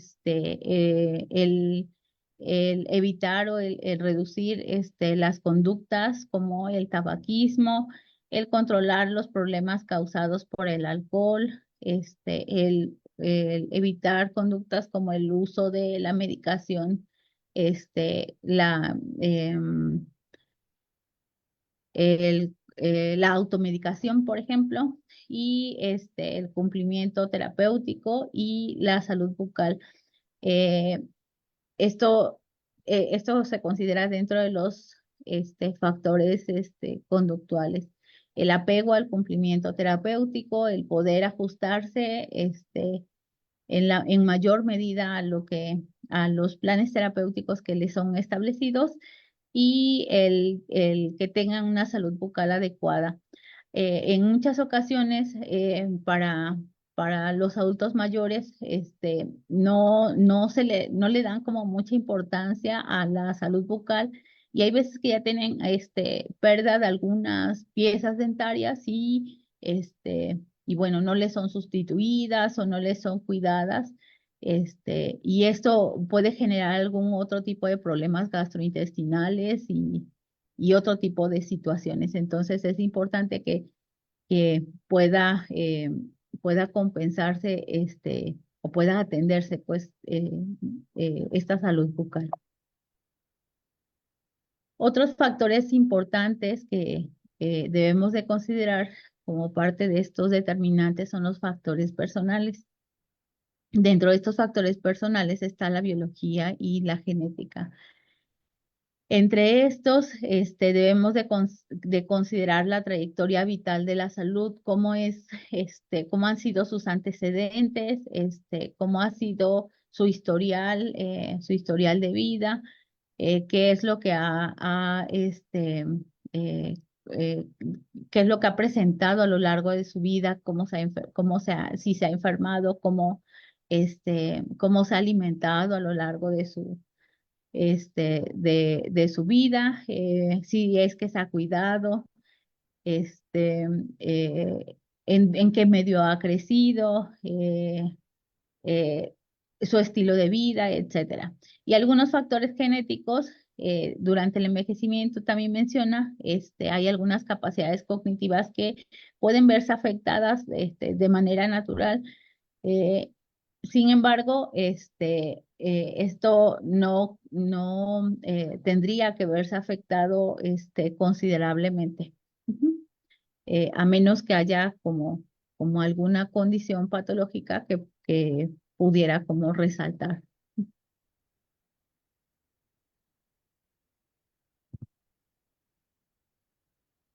En los factores sociales, que es otro de los determinantes, debemos de tener presente la educación y la alfabetización.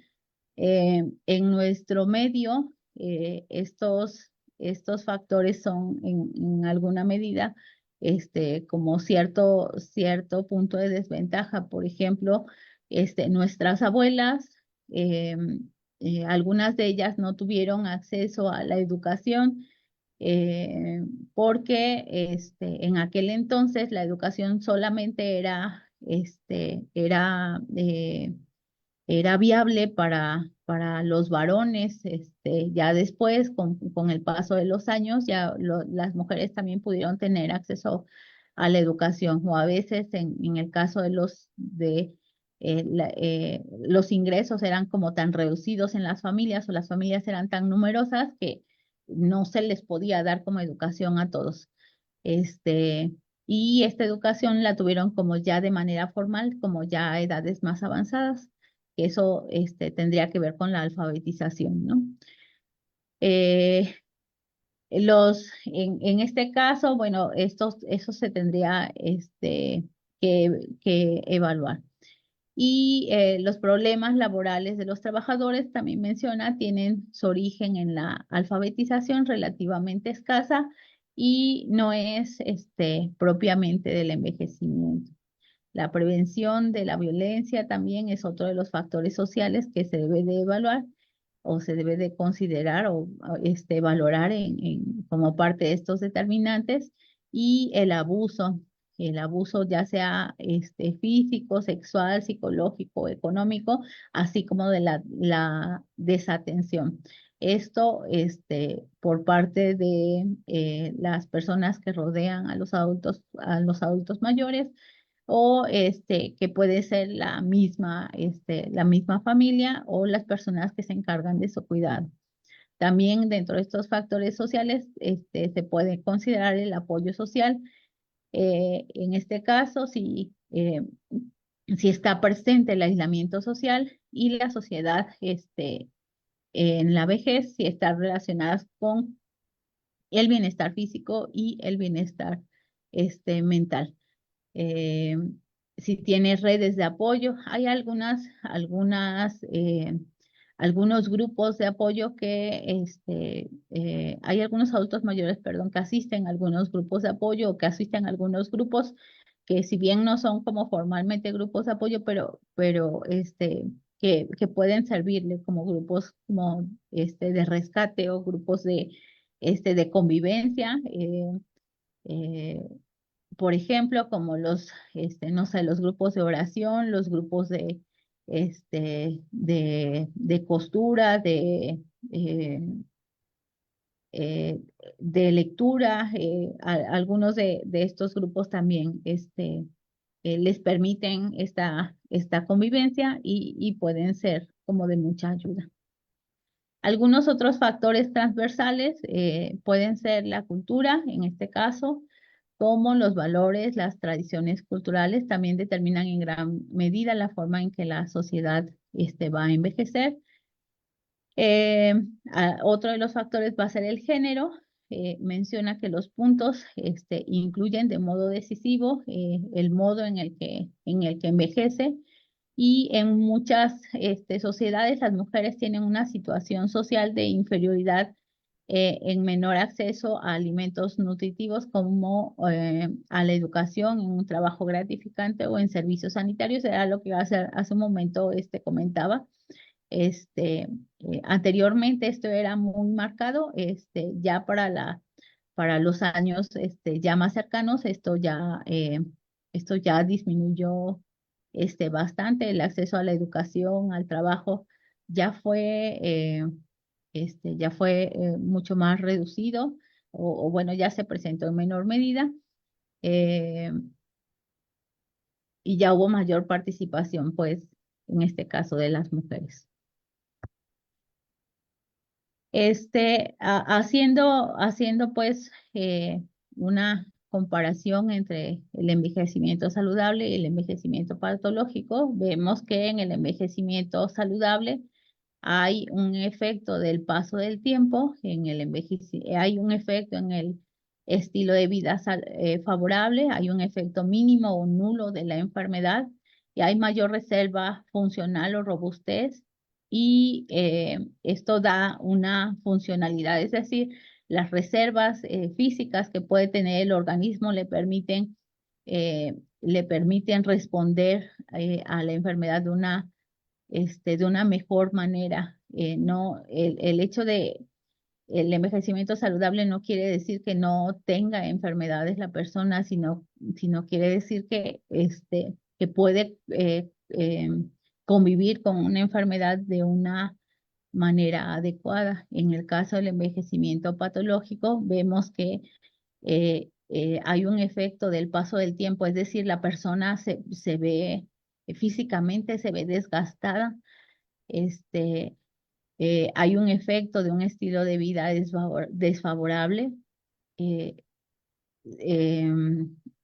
efecto muy importante de la enfermedad, es decir, la enfermedad se agota a la persona. Hay una disminución de la reserva homeostática que que se traduce en fragilidad y hay una funcionalidad limitada que se traduce en discapacidad. Esto hay que tenerlo presente. El hecho de que hablemos de que sea saludable no significa que no tenga una enfermedad, sino que la está llevando de una mejor manera. No sé si me explico con esto.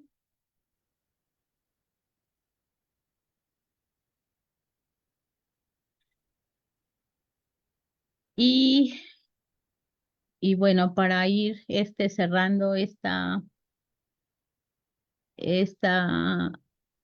presentación, hay algunas áreas de intervención entre las que podemos trabajar que están relacionadas con el estilo de vida. Debemos trabajar en el estilo de vida, perdón, y el funcionamiento físico, en el funcionamiento afectivo, el funcionamiento cognitivo y el funcionamiento social. Debemos cuidar que nuestros adultos mayores modifiquen su estilo de vida por un estilo de vida saludable, que se mantengan activos físicamente, que cognitivamente se encuentren también activos, que sigan que sigan estimulando su cognición, que sigan estimulando este, eh, su pensamiento, que sigamos manteniéndolos activos socialmente y que siempre estemos estimulando su afecto, que estemos al pendiente de ellos, que no los mantengamos aislados, que no los mantengamos olvidados, eh, que no permitamos pues este, que estén deprimidos, por ejemplo. Ujú. Y creo que estas son todas. Bien. No sé si hay alguna duda. ¿Alguna pregunta, chicos, que nos acompañan aquí o alguien con alguna pregunta a nivel virtual que nos quieran hacer llegar?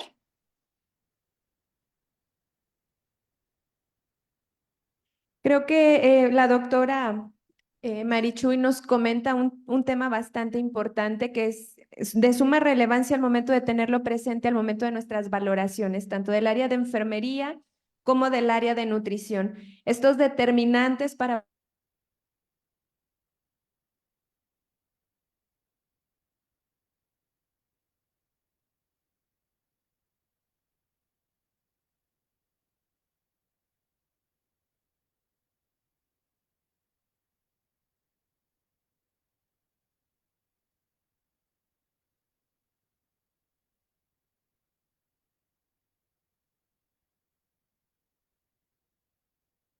doctora Jiménez, por favor.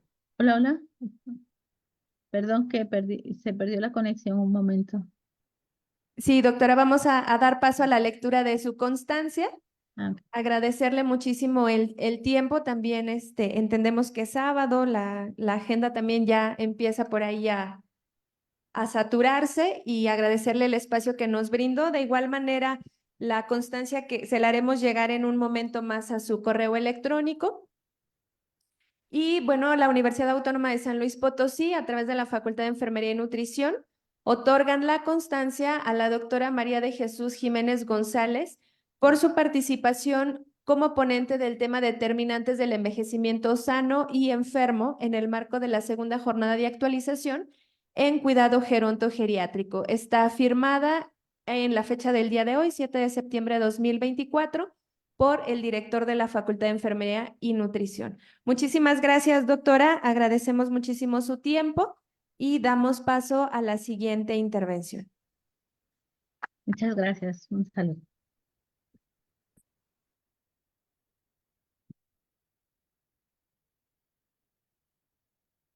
Vamos a continuar con la ponencia Monitoreo Nutricional en Residencia de Personas Mayores, a cargo de la licenciada en nutrición Sandra Yadira Puente Medina. Ella hoy regresa a su alma mater, es egresada de esta facultad. Ella es la nutrióloga del Instituto Geriátrico Dr. Nicolás Aguilar y es docente en la Universidad Cuauhtémoc. Vamos a darle la bienvenida. Muchas gracias, Sandra.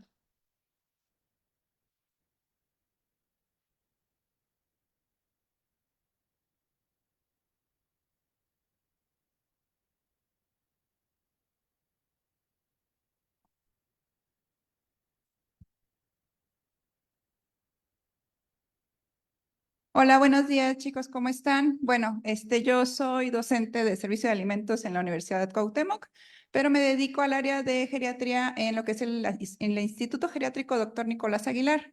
A lo mejor ya lo conocen, es el asilo que está por las Gorditas de Morales, frente de los campos de béisbol. Yo egresé de aquí en el 2013, realicé mi servicio ahí, posterior en el 2014, pues ya me quedé a laboral como nutrióloga y pues ya tengo pues más de 10 años ahí. Avanza.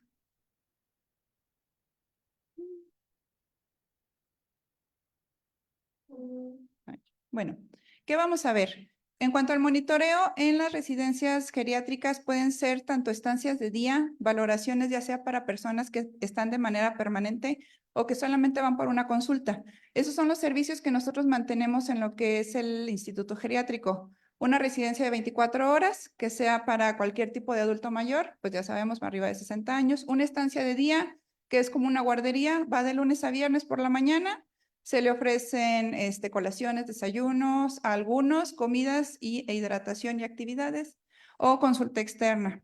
Las valoraciones las tenemos también por fórmulas. El índice Queen, que es apenas del 2022, este índice se realizó en España para ver cuál es la calidad de alimentos que se están dando en las residencias geriátricas, y la norma 031, que es la norma pues que nos va a vigilar a nosotros y a todas las instituciones que se dedican, pues, como sean asilos o residencias de adultos mayores.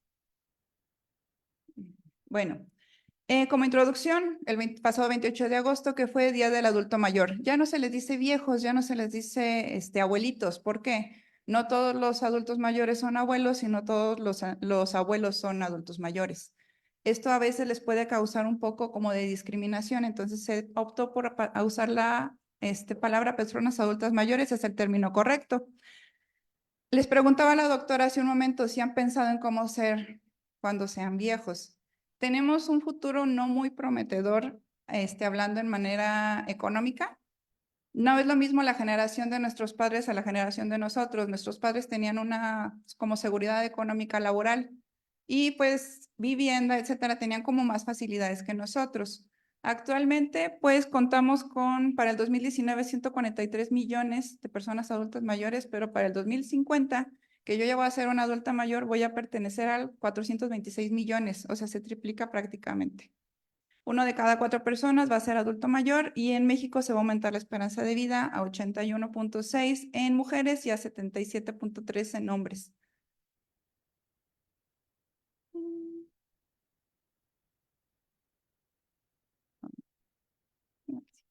Diferencias, era lo que les comentaba.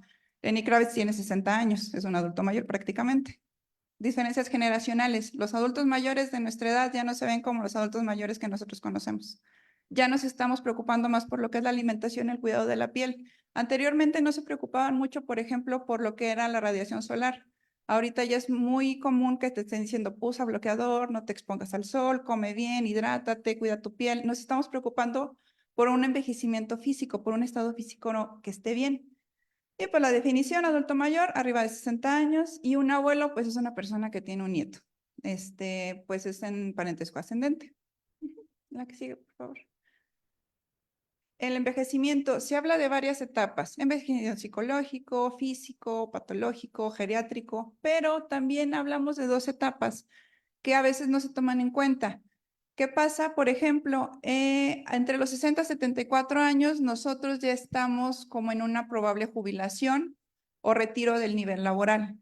es lo que esperamos, pero a veces ya es un poco dudoso por las situaciones en las que podemos estar laborando. Si estamos en un área particular, pues no vamos a contar con una jubilación como tal.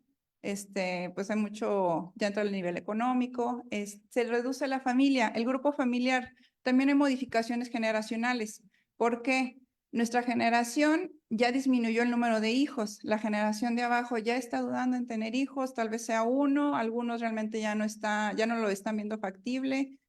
Y pues adultos mayores, entre más longevos, puedes tener un envejecimiento saludable, pero a mayor longevidad, ¿qué va a pasar? Hay un avance en el proceso de fragilización y la probabilidad de enfermar, padecer una discapacidad y pues la muerte. La muerte pues realmente no es algo que vayamos a poder evitar. No todos los envejecimientos son iguales.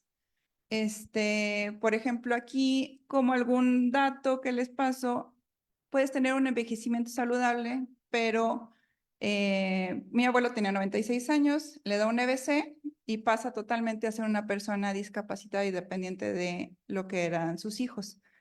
A veces no podemos como evitar esos padecimientos. ¿La que sigue? La OMS, ya empezamos con valoraciones. Tenemos 3 grupos, pues los adultos mayores que viven en casa, los adultos mayores que van a consultas y los adultos mayores en residencias. ¿Qué pasa a nivel nutricional? Pues realmente es un grupo nutricionalmente vulnerable. Lo que nos van a dar todas las valoraciones para adulto mayor, que es malnutrición, es lo que nos quieren dar a conocer. La que sigue, por favor. El tamizaje nutricional constituye el primer paso. ¿Qué queremos saber? Precozmente si hay malnutrición en el adulto mayor. ¿Para qué? Para poder evitarla o para poder ayudar a esa persona a que llegue a un estado nutricional óptimo. La que sigue, por favor. Bueno, la más conocida, MNA. Es la que más se aplica en lo que son estancias geriátricas. Tiene ventajas y tiene desventajas, porque las preguntas son muy subjetivas. Por ejemplo, en la pregunta 5 te dice que si el paciente tiene algún tipo de demencia. Si no eres una persona que la puede evaluar, te lleva de demencia, no tiene problemas psicológicos o una demencia moderada.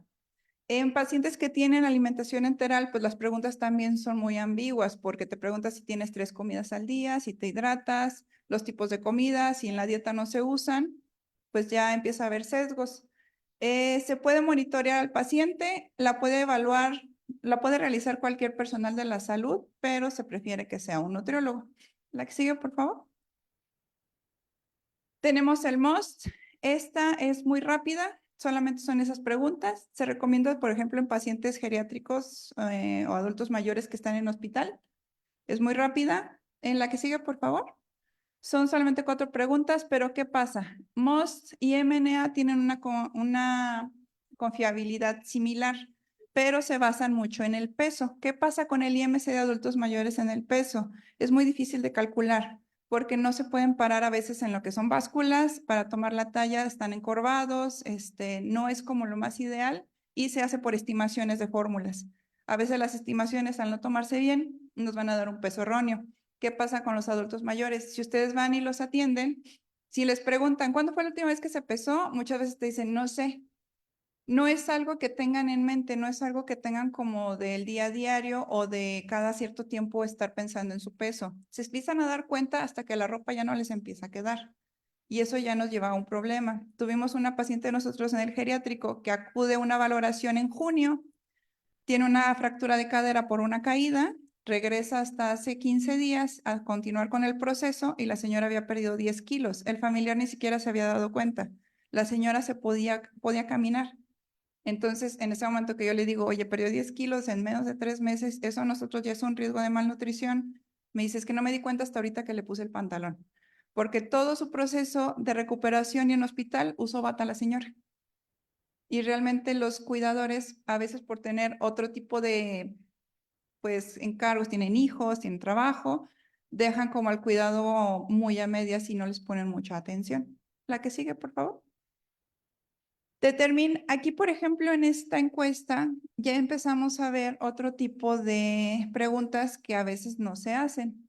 Una de ellas es la carencia de red social. Si el paciente no tiene una red social que lo apoye, va a ser muy difícil que salga adelante. La limitación económica. O sea, a veces nosotros estamos dando la consulta y estás, no, coma fruta, coma verdura, coma carne, no tiene piezas dentales, ¿cómo le va a hacer? Modifica la dieta. Y luego, o sea, por ejemplo, la mini nutritional no te incluye lo que son aspectos dietéticos de un recordatorio de 24 horas. Yo sí la incluyo en la valoración. Y te vas dando cuenta de la limitación económica por el tipo de alimentos que eligen. A veces son los mismos los del desayuno que los de la comida y hasta los de la cena. Dices, una frecuencia de consumo de alimentos y cuando el paciente te dice, no, es que a veces no hay, o mi familiar no tiene para traerme, o yo vivo sola y espero que algún vecino me atienda o me dé de lo que hizo, ya empiezas a ver unas limitaciones para poder dar un buen servicio. Entonces hay que ver otros factores que lo puedan ayudar. La asistencia, la necesidad de asistencia. La que sigue, por favor. Esta es la encuesta. Básicamente, ¿cuál es el punto más alto? ¿Te falta alguna vez dinero para comprar comida? Si tiene más de 6 puntos, ya es un riesgo de malnutrición. Esa pregunta tiene 4. Prácticamente, si ya no tienes un aporte económico o alguien que te pueda ayudar al ingreso económico, ya tienes una deficiencia, porque ¿cómo te vas a nutrir si no puedes adquirir los alimentos? La que sigue, por favor. Esta también es muy corta, también es para hospitales. Igualmente te pide lo que es el peso en el paciente, si ha disminuido su apetito o si ha recibido algún tipo de sonda o suplementación. Esto porque nos ayuda para saber cómo vamos a dar el aporte al paciente si está en hospital. La que sigue. Índice nutricional. Aquí ya empezamos con algunas ecuaciones. MNA no te aporta parámetros bioquímicos.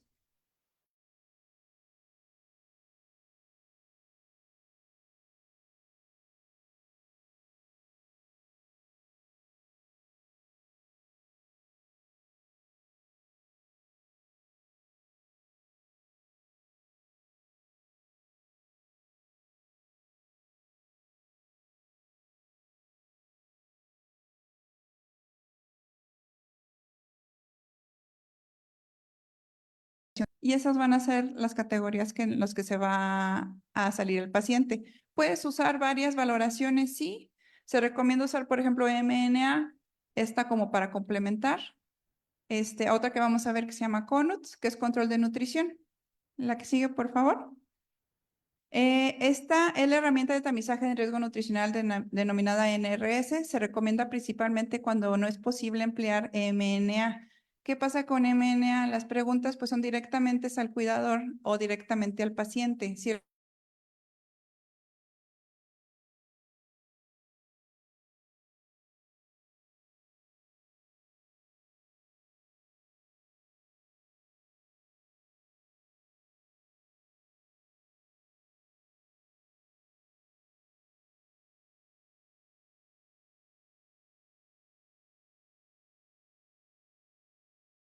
de ingesta y si se encuentra el paciente gravemente enfermo. Son preguntas que puedes tú verificar en lo que es el expediente clínico o yendo a valorar al paciente. Entonces es muy fácil diagnosticar si tiene algún tipo de malnutrición.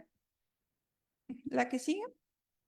Entonces, de ahí, si tiene algún tipo de malnutrición, pasamos a esto, que ya te va a evaluar lo que es el estado nutricional y la severidad de la enfermedad. De acuerdo al grupo al que se encuentre, ya tú vas a poder encasillar al paciente ya sea en una desnutrición leve, moderada o dependiendo de la enfermedad que tenga el paciente en ese momento. Se utiliza un poco más en lo que son hospitales. La que sigue. Y este es el índice CONUT, es el que les comentaba. Este se usa en conjunto con MNA. ¿Por qué? Son 3 valores de laboratorio: albúmina, linfocitos y colesterol. Básicamente son estudios de laboratorio de cajón que se le hace casi a cualquier paciente. ¿Qué problemas tenemos? Nosotros en las residencias de asilos, en los geriátricos, cuando van a ingresar al paciente, realmente desconocen a veces todo el historial del paciente. Nos han tocado pacientes que han llegado al instituto que te dicen, ¿tiene alguna enfermedad? No, ninguna, no toma medicamentos.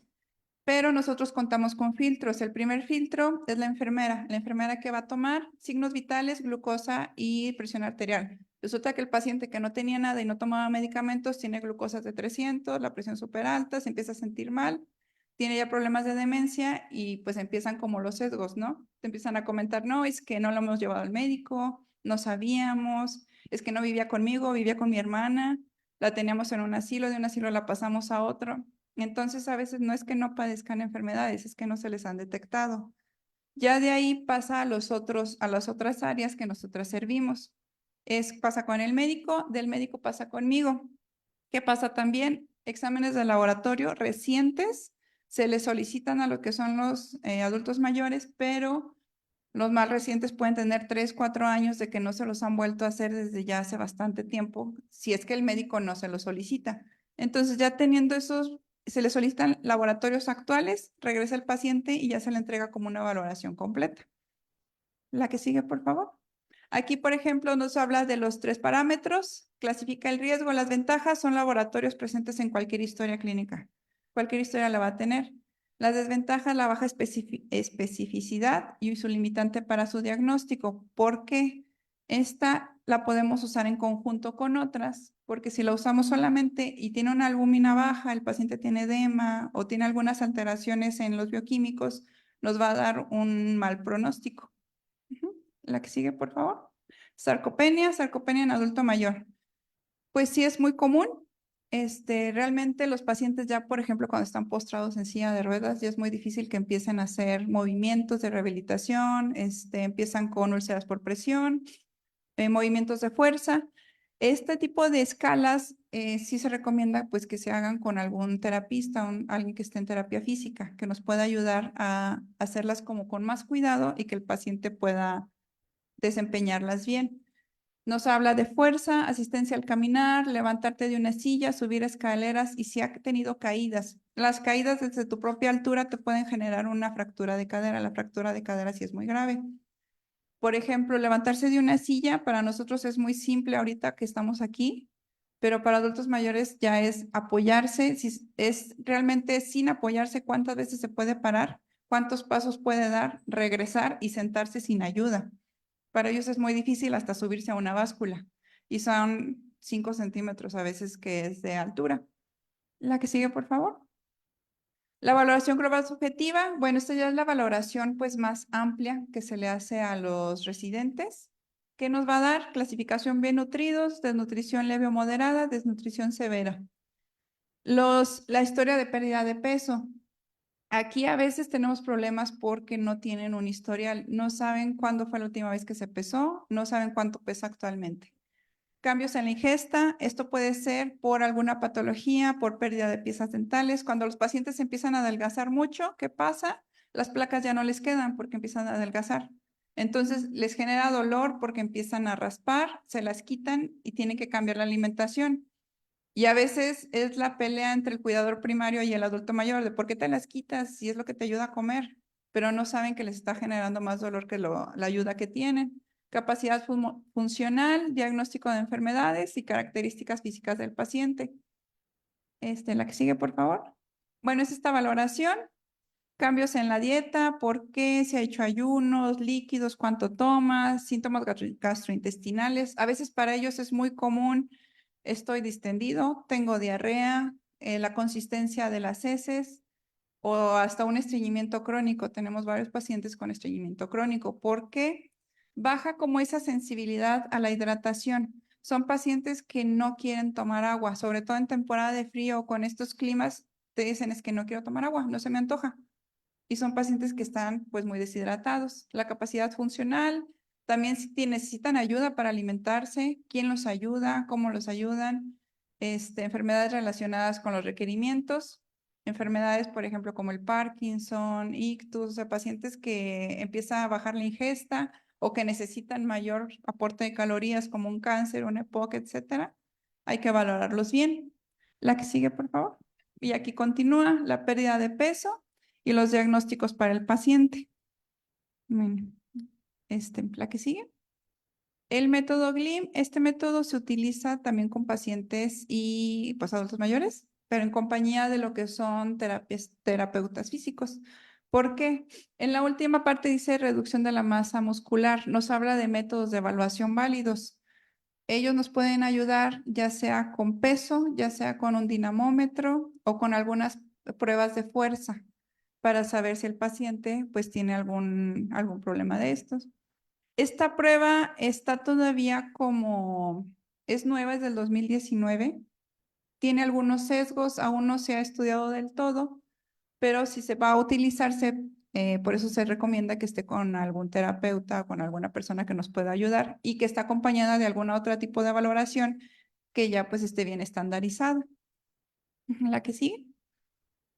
Pues, su uso es limitado y básicamente, ¿qué nos va a dar? Si el estado nutricional de la persona y la pérdida de autonomía. O sea, si la persona puede valerse por sí misma, que son pues actividades básicas de la vida diaria. La que sigue. Y la valoración nutricional. Aquí ya entramos nosotros de lleno. ¿Qué vamos a hacer con el paciente? Antropometría. Pues como estábamos viendo en nutrición, es difícil calcular el peso. La que sigue. ¿Qué pasa? Usamos mucho lo que es altura de rodillas. Si está en cama, si está en silla de ruedas, pues es la forma en la que se toma. La altura se recomienda de mi envergadura. Hay muchas fórmulas para tomar peso, talla, etcétera, pero pues siempre hay como la duda de si está bien, si está mal. Hay algunas fórmulas que te pueden dar hasta 10 kilos de diferencia dependiendo de lo mal que la tomes. Hay bastantes cosas que hay que tomar en cuenta. Si el paciente está bien sentado, es cooperador, porque hay pacientes que a veces no son cooperadores para la toma de las medidas. La que sigue. La estimación, estas son las estimaciones que usamos. Usamos Chumlea, usamos ecuaciones para estimar el peso corporal y la talla. Pues son fórmulas que sí nos han servido para la estimación de peso en pacientes. Hay pacientes que desde el momento en el que están en una silla de ruedas ya no los vuelven a pesar. Lo ideal es ayudarlos a que se paren y se pongan en la silla de ruedas. El problema en la báscula, el problema es de que ellos al ya no tener como esa confianza de algo que los pueda detener, sienten el miedo de que se puedan caer y están conscientes de que una caída de su altura pues los puede inmovilizar todavía más. La que sigue, por favor. La valoración, el IMC, tenemos estos valores de la OMS, de la ANANES y de la CEMTE, que pues es la Facultad de Geriatría y Gerontología de España, que son esos valores los que nosotros usamos. Pantorrillas, circunferencias. La circunferencia de menos de 30 centímetros de pantorrilla, que nos va a dar a conocer, pues que hay una baja de masa muscular. Si hay una mayor a 20 centímetros en lo que es el brazo, nos está hablando de que tienen una masa muscular conservada. Esto también varía dependiendo de a lo que se dedicó el adulto mayor anterior a esto. Sí tenemos, como comentaba la doctora anteriormente, los cambios generacionales. Las residentes que yo atiendo actualmente, pues son residentes que literalmente les dijeron, tú dedícate a tu hogar, no estudies, no te va a servir de nada, tú tienes que dedicarte a tu marido. Eso era la generación de antes. Y sí, o sea, les dices, ¿a qué te dedicabas? No, pues mi casa. Era todo lo que se dedicaba. Las generaciones que ya vienen más abajo ya son generaciones de, no, si estudié.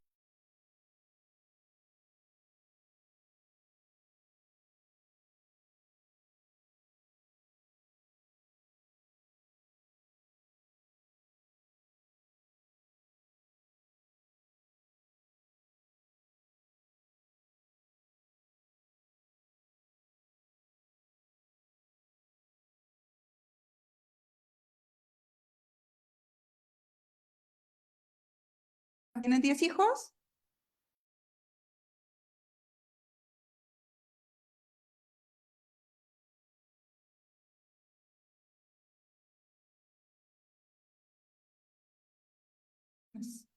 Ok, la que sigue, por favor. Los valores bioquímicos, pues como los más conocidos que podemos tomar en los adultos mayores, tenemos albúmina, transferrina, glucosa en ayuno, triglicéridos. Hay que ver si hay alguna alteración en los pacientes. A veces es muy difícil que se tomen el medicamento. Si tienen algún tipo de demencia, esquizofrenia. Si son pacientes, los pacientes adultos mayores son como muy continuos en su medicamento. Si les da los mismos medicamentos, pero cambia la presentación, la pastilla ya no es azul, ahora es blanca, ya no la van a querer, te están diciendo, tú me estás dando otra cosa, ¿qué es esto? Yo no me la voy a tomar. No los puedes engañar, la ley ya los cubre totalmente. Hasta cierto punto a nosotros nos limita como profesionales de la salud. Nosotros no los podemos obligar ni a bañarse ni a tomar medicamento. Tenemos que ver la forma de convencerlos. Si los obligamos, estamos violando sus leyes de adulto mayor. Entonces, pues ahí entras como en una controversia. Si no se la toma, va a empeorar, pero si se la toma y yo lo obligo, estoy violando sus derechos de decisión. Sí estamos ahorita como en una controversia un poco grave con lo que es derechos humanos. La que sigue, por favor. Colesterol también, varían los niveles. Y pues hay que ver, o sea, actualmente pues sabemos que no tiene que ver mucho con la ingesta alimentaria. A veces son otros problemas que tiene el paciente, por ejemplo, el funcionamiento del hígado. En generaciones pasadas, el alcoholismo sí era muy marcado, como antecedente no patológico, y pues sí les trae consecuencias pues más graves. La que sigue, por favor. En cuanto a los clínicos, pues ahora lo que les mencionaba, la ingesta va a cambiar de acuerdo al tipo de patología que tenga el paciente. En demencias, depresión, los pacientes pues ya no quieren comer. Ahí nosotros tenemos que buscar ayuda de un grupo, de todo nuestro grupo multidisciplinario, la psicóloga, trabajo social, el médico, terapia física o hasta en su dado momento pues alguna tanatóloga. ¿Por qué? Porque si te dan algún pronóstico que no es favorable, o sea, prácticamente te van a decir, vas a morir, estás en una institución geriátrica, sus pensamientos de muerte son diferentes a los de una persona que está en casa con su familia. O sea, dicen, voy a morir solo. Le dicen, no, no vas a morir solo, estamos nosotros, pero al final de cuentas no somos su familia. Sí varía bastante. En EPOC, en demencia, úlceras por presión, cambia el gasto energético, hay que aumentarlo, hay que aumentar proteína, hay que ayudar a que las úlceras por presión pues desaparezcan. En la que sigue, por favor. Y los dietéticos, estos van a variar, depende del servicio que nosotros queramos dar. ¿Por qué? Tenemos el registro alimentario. Nosotros les comentaba, tenemos los 3 servicios. Los pacientes que duran 24 horas, se les hace antes de ingresar un recordatorio de 24 horas de una frecuencia de consumo de alimentos. ¿Esto para qué? Para tratar de adaptar la dieta diaria que nosotros tenemos a la dieta que ellos llevaban en casa, para que se empiecen a adaptar al instituto y no empiecen como a esos sesgos de no quiero comer, es que a mí así no me lo servían, es que esto a mí no me gusta, se les empieza a preguntar qué te gusta, qué no te gusta, intolerancias, alergias alimentarias, el tipo de consistencia, qué le daban de comer, cuántas comidas hacía. Es muy difícil, por ejemplo, tenemos personas que eran traileros que te dicen, yo solamente hacía una comida al día. Entonces, para ellos fue muy difícil adaptarse a las 3 comidas. Se les respetaba a veces que no hicieran una, que hagan 2. Historia dietética, recordatorio de 3 días. Los pacientes, por ejemplo, que están en la estancia de día, ahí cambia el tipo de valoración dietética. ¿Por qué? Yo solamente me voy a enfocar en su alimentación de lunes a viernes, en la comida y en la colación. Lo que es el desayuno y la cena es totalmente responsabilidad del familiar. Cuando ellos ingresan al instituto, yo les pregunto qué desayunaron, que es una encuesta dietética. Le digo, ¿qué desayunaron? Ahí vemos sesgos. A veces te dicen, no, sabes que no le di desayunar, no me dio tiempo, no alcancé, venía por aquí, le compré algo en el Oxxo y ya se va el familiar y el paciente te dice, no, es que la verdad no me lo comí. Entonces, dependiendo de lo que desayunen o no desayunen, va a variar la calidad de la colación. O sea, puede ser algo muy pequeño hasta ya prácticamente un desayuno para tratar de compensar. Luego la comida, la hidratación en todo el día. Y ahí también hay otro sesgo. No estamos seguros si les ofrezcan una cena completa, porque también varía el tipo de alimentación que llevan en casa. A nosotros nos genera mucho problema el fin de semana con estos pacientes. Se van sábado y domingo a casa. Sábado y domingo pues es conocido como un día que no se cocina, que se compra comida. El paciente te dice, no, es que yo como todo perfectamente en mi casa. Sí, pero estábamos hablando pues de alimentos de comida rápida. Llegando al instituto empiezan a no querer comer, porque como que extrañan estar en casa. La que sigue, por favor. Bueno, los dietéticos también hay que tomar en cuenta pues, las alteraciones en la masticación, trastornos de deglución, síndromes gastrointestinales, estreñimiento, el apetito, trastornos de malabsorción, enfermedades que intervienen en la nutrición, consumo de drogas, alcohol o cirugías recientes. A veces estos puntos pues no se toman en cuenta con los adultos mayores. Como que tenemos en mente que un adulto mayor es una persona pues como correcta, que a lo mejor no tomaba, no fumaba, no consumía drogas, y claro que sí, o sea, hay personas que sí lo hacen. Entonces sí hay que tomar todos estos puntos en cuenta. La que sigue, por favor. Y en las residencias, era lo que les comentaba, el tamizaje que se pide es la MNA, la puedes combinar con una valoración global subjetiva para hacerla más completa, porque cuando hacemos MNA, si nada más nos basamos en ella e ingresa el paciente a la residencia, te van a faltar pues el tamizaje dietético, el peso, la talla, no viene, nada más viene dónde anotarla. Yo, por ejemplo, a MNA le agregué lo que es frecuencia de consumo de alimentos, intolerancias, alergias, un recordatorio de 24 horas, si usa suplementos y toda el área antropométrica que a mí me va a servir si ese paciente va a ingresar al instituto, para yo ya no empezar de cero. Ya estando en el instituto, ya empezamos con una valoración más grande, en conjunto con lo que es el médico y la psicóloga. Se puede agregar el índice CONUT, que era el que les comentaba, que incluye albúmina, colesterol y linfocitos. Alimentarios, la valoración tiene que ser en las primeras 48 horas. ¿Por qué? Empiezan a haber sesgos después. Te va a salir mal, el paciente ya no va a querer. Si la adaptación no es buena al instituto, va a empezar a haber un rechazo hacia ti. Entonces, luego que ingresa el paciente, lo ideal es tomarle peso, talla y todo lo que necesites. En alimentarios se puede optar por un recordatorio de 24 horas. Si el residente ya está integrado en lo que es una mesa, en el instituto, observar la cantidad de alimento que come. Nosotros lo hacemos diario con todos los pacientes. Las pasantes lo que hacen es, termina la hora del desayuno, van a ver las mesas y anotar el porcentaje de aceptación que tuvo ese menú. Porque anteriormente no se hacía. Y pues nosotros estamos brindando el servicio de alimentación, sí estamos cumpliendo, pero que esa alimentación sea aceptada por los residentes, ahí ya varía pues la ponderación.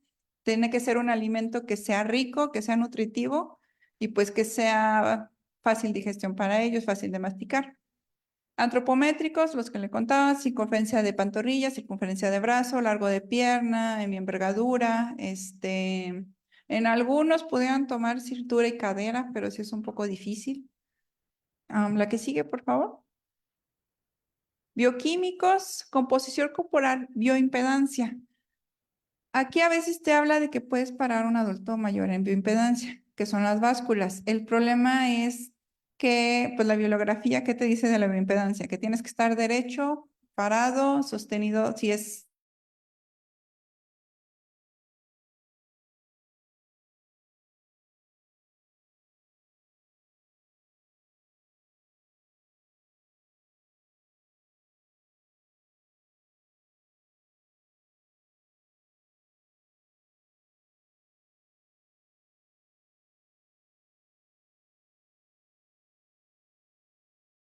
de diciembre del 2022, Revista Española de Nutrición Humana y Dietética.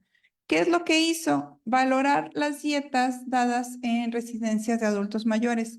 Hay una alta prevalencia de desnutrición, pero a veces es por factores externos a la dieta. Puede ser aspecto psicológico, social, depresivo, etcétera. ¿Y qué nos va a dar a conocer? En la que sigue, por favor.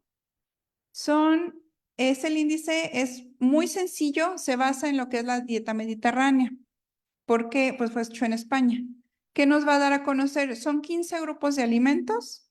Si tu plan alimenticio diario tiene los ciertos puntos que te va a manejar a continuación que les voy a enseñar, tú ya lo puedes empezar a contar y calificar como una dieta buena, una dieta mala o moderada. Se seleccionan componentes dietéticos alimenticios. Y pues sí, lo que les comentaba tiene mucha cercanía a la dieta mediterránea. La que sigue, por favor. Son estos grupos de alimentos, frutas, verduras, legumbres. Aquí, por ejemplo, pues hay un sesgo, ¿no? Aceite de oliva en México como que no es tan común, también por el costo. Cereales, leche, productos lácteos, pescados blancos, carnes blancas, huevo, grasas, carnes rojas, dulces, galletas, bollería. Y de acuerdo a ellos ya puede variar pescado azul, cereales integrales, de acuerdo al porcentaje de dieta que fue arriba. Se les ponen los gramos para que estén como que completa la dieta. El que sigue. Y esta es la tabla. Básicamente te dice cuáles son las raciones que vienen de acuerdo al estándar pasado. 3 raciones de verduras es una puntuación muy buena. 2 más o menos, 1,5 o 0 ya es menos de 1,5 raciones diarias. También si se fijan, lo podemos llevar como al plato del bien comer que es aquí en México. Se parece bastante. Las leguminosas, por ejemplo, viene por semana. También los huevos, las carnes rojas y los dulces, los pescados azules. ¿Qué pasa en las residencias? Las residencias pues no son iguales a los hospitales. En los hospitales tú vas por una valoración o por algún procedimiento. La dieta es muy estricta. Si tienes la presión alta, te limitan en sodio. Si tienes la glucosa alta, te limitan en carbohidratos simples, etcétera. En los asilos, las dietas son un poco más flexibles. ¿Por qué? Ya vas a estar ahí toda tu vida. No se les prohíbe tanto porque no vale mucho la pena. Los residentes adultos mayores tienen como que en el alimento ellos sienten algún tipo de satisfacción o hasta de confort al momento de comer. Les recuerdan algunas vivencias, son como cosas que ellos pueden adaptar. A veces se acercan a mí y me dicen, oye, es que tengo ganas de mole. Ni modo que le diga, no, no te lo voy a hacer porque te hace daño. No, o sea, se busca un menú que lo pueda incluir y que no le cause, no lo perjudique a la larga. También tienen actividades de convivencia y de distracción. Nosotros, por ejemplo, los viernes tenemos un bar ahí en el instituto. Se les ofrece botana, se les ofrece cerveza, les ponen música, refrescos. Pues tú dirás, ay, no, es que, pues sí, o sea, claro que tienen sus áreas de convivencia y de distracción. Los martes salen de viaje ya sea aquí cerca de San Luis, a Catedral, a algún hotel, y una vez cada 2 meses, o si se pudiera una vez al mes, en coordinación con lo que es turismo, los llevan fuera del estado.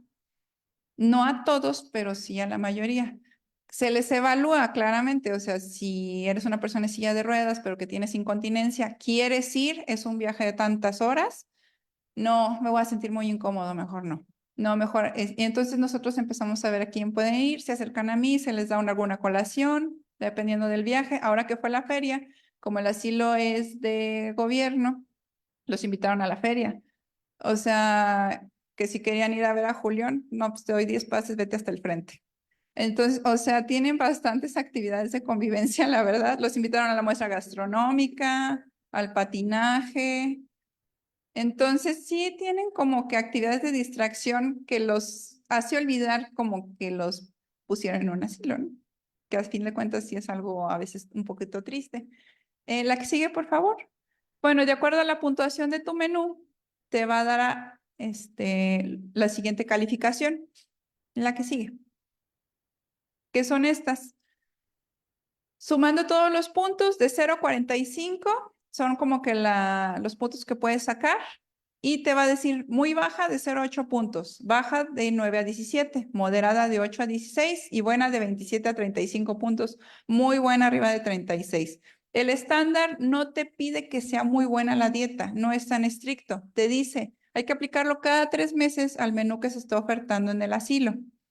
Si no tienes la categoría de buena, por lo menos empieza a subir un punto cada mes, o sea, ni siquiera te dice cada semana, cada mes empieza a subir un punto hasta que en un plazo de 6 a 12 meses ya empieces a calificar en la calificación de buena. Porque si haces un cambio muy drástico en los menús, sí les genera muchos problemas a los adultos mayores, empiezan a dejar de comer. O sea, de repente que les empiezas a meter muchísima verdura, mucha carne blanca, es como de, ay, no, es que, ¿por qué? Si eso no me dabas de comer antes. Entonces empiezan a dejar comida. Y la que sigue, por favor. Bueno, estas son las conclusiones del índice. Pues, ¿qué nos va a dar? Es una herramienta útil, es muy fácil de aplicar en los que son los geriátricos, cualquier asilo, cualquier residencia. Es muy sencilla de aplicar. Pides el menú y tú lo vas calificando. Pero sí hay que pedir cuántos gramos les dan de cada alimento, porque a veces te puede aparecer una fruta, pero les dan la mitad o menos de los 100, 200 gramos que marca el estándar. Y pues es una propuesta indicada en la prevención de síndromes geriátricos y enfermedades crónicas de alta prevalencia en geriatría. La que sigue, por favor. Bueno, la norma que les comentaba, pues es esta, la 031, asistencia social, prestaciones de servicios en adulto mayor. Esta norma está presente en cualquier asilo o en cualquier casa que se dedique al cuidado de adultos mayores. En cuanto a alimentación, ¿qué nos va a decir? Que tienes que tener 3 comidas al día, 2 colaciones de ser posible. La comida tiene que ser buena, servida en platos que sean limpios, que sean atractivos para la vista, que sea inocua sobre todo porque es una población pues que está en riesgo. Cualquier enfermedad gastrointestinal pues los puede llevar al hospital. Que estén hidratados. Esta norma también te habla de la infraestructura de lo que son los asilos. ¿Qué pasa? Se han abierto asilos de repente o sea, del 2019 a la fecha, en el 2019 en México estaban contabilizados 800, para el 2024 ya son 1090 aproximadamente. O sea, ¿sí lo están viendo como un negocio? Sí. Públicos hay pocos, privados están creciendo muy rápidamente. Pero ¿qué pasa? Desconocen la norma. Pero ¿qué te dicen los abogados? El desconocimiento de la ley no te exime pues de que te vayan a decir algo, ¿no? Entonces, hay que estudiar esta norma, te dice todo lo que es la infraestructura, cómo tienen que ser los cuartos, si tienen que estar ventilados, los ángulos de las rampas, cuánto personal tienes que tener. Te pide por lo menos a nosotros una valoración cada 6 meses, sobre todo del médico, de la psicóloga, de la nutrióloga en el expediente clínico. Te pide la infraestructura de la cocina y ya de aquí se va a otras normas, que es el expediente clínico, la norma 251 para el servicio de alimentos, diabetes, hipertensión. De aquí parten ya varias normas para la valoración de adultos mayores. Y pues ya sería todo, me parece, la que sigue. Bueno, y me gustaría terminar con esta frase que dice, si puedes curar, cura, si no puedes curar, alivia, si no puedes aliviar, consuela, y si no puedes consolar, acompaña. Que pues a veces es lo que nos pasa a nosotros como cuidadores. Gracias.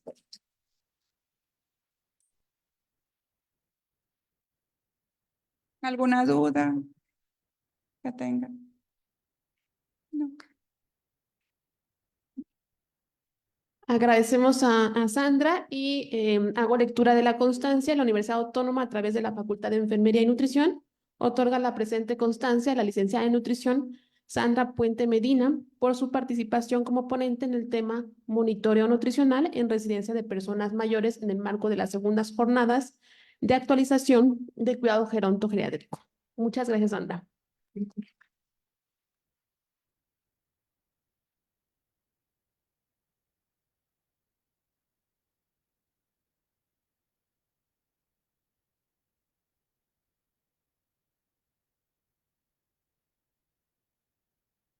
Vamos a continuar con la siguiente ponencia de la maestra Vero, que ya está, creo que conectada. Hola, buenos días. Buen ¿Me día. escuchan bien? Sí, la escuchamos. Ok. Hago ¿Puedo la compartir presentación de entonces? la maestra Vero.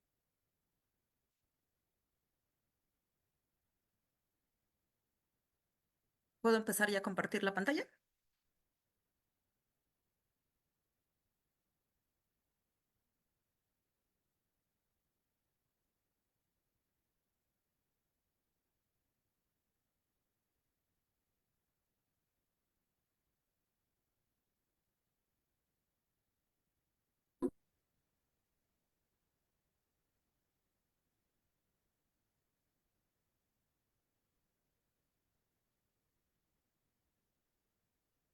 Ahí ya se ve, ¿verdad? ¿Puedo comenzar?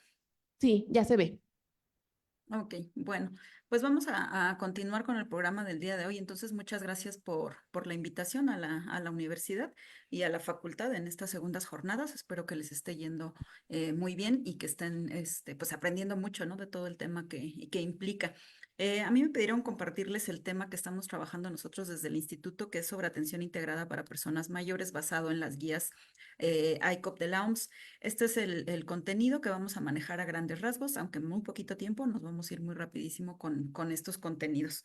Como seguramente ya han revisado, pues el envejecimiento poblacional, el envejecimiento demográfico, pues es un tema prioritario a nivel internacional y nacional, ¿no?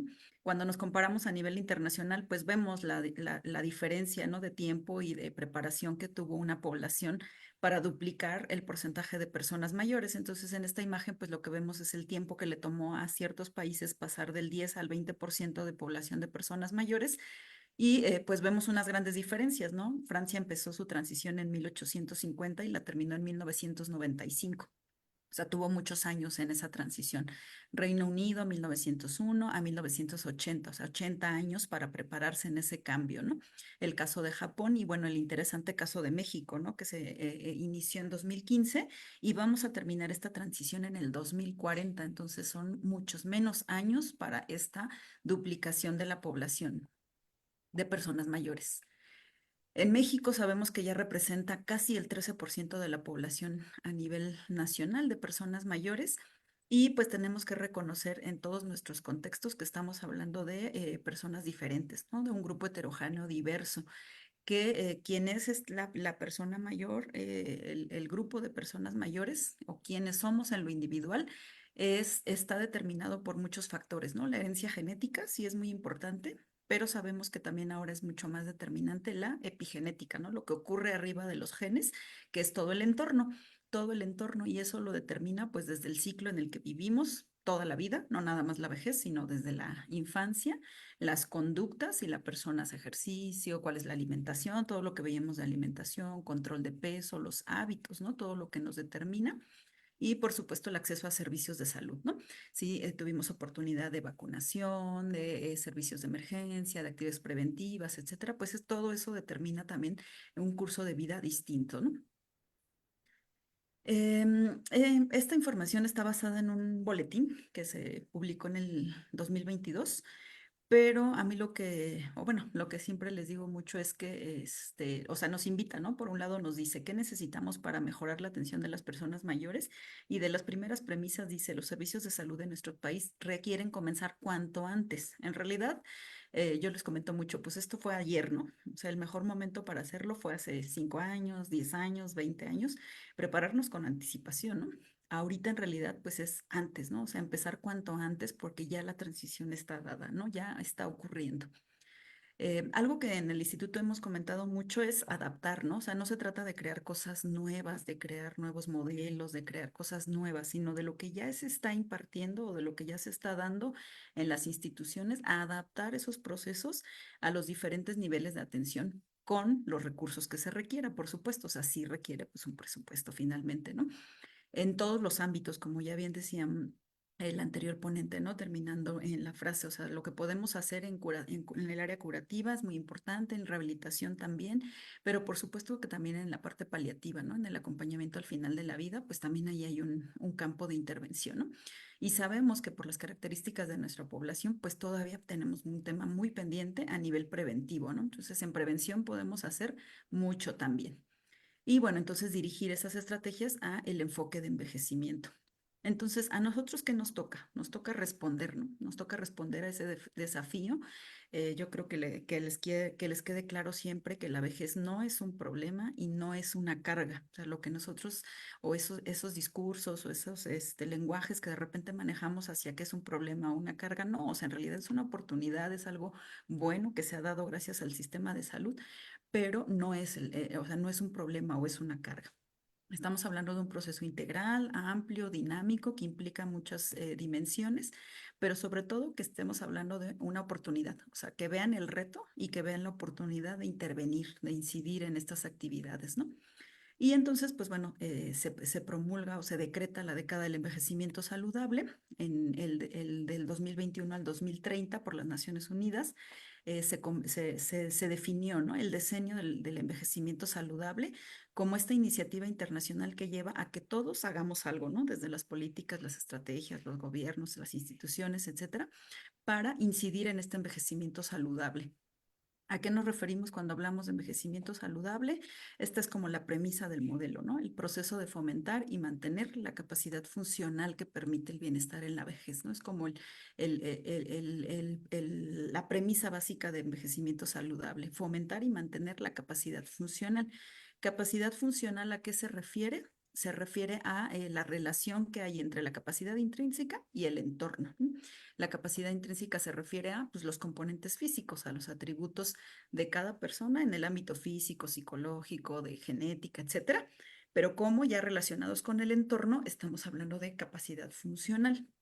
Y algo muy importante de lo que habla este modelo, dice, es identificar o reconocer a lo que la persona le permite o desea o en términos de bienestar, qué es lo que la persona define, ¿no? Ser y hacer lo que es importante para ella o que ella tiene razones para valorar, ¿no?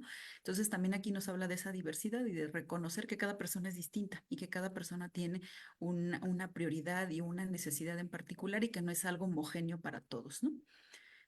¿Cuáles necesidades o cuáles capacidades generalmente pues estamos hablando? Pues desde las básicas, ¿no? La capacidad de satisfacer necesidades básicas como la alimentación, el vestido, el baño, etcétera. O sea, desde esos elementos básicos, pero también desde la capacidad de movernos, de movilizarse, de salir de casa, de usar un transporte, de acudir a instituciones, etcétera, ¿no? También la capacidad para establecer y mantener relaciones familiares, sociales, de pareja, etcétera. La capacidad para seguir tomando decisiones, ¿no? O sea, no caer en esta tendencia o en esta idea de que, no, pues como ya está mayor, alguien más tiene que decidir por él, ¿no? Sino que justo la persona sigue tomando sus decisiones y también en un nivel más amplio, como en esta cuestión de la pirámide de necesidades que manejamos, pues también está la de capacidad de contribuir a la sociedad, ¿no? El seguir aportando, el seguir siendo líder, el seguir realizando aportaciones a su comunidad. Entonces, dentro de estas capacidades, pues es lo que seguramente muchas de las personas llevan o realizan, es importante para ellas, ¿no? Y entonces sabemos que pues invariablemente hay un envejecimiento biológico, físico, que hay cambios. Esto es capacidad intrínseca, la flechita en rojo, o sea, invariablemente habrá cambios, ¿no? Que van hacia un declinar, ¿no? No necesariamente deterioro, pero sí cambios relacionados con un declinar, ¿no?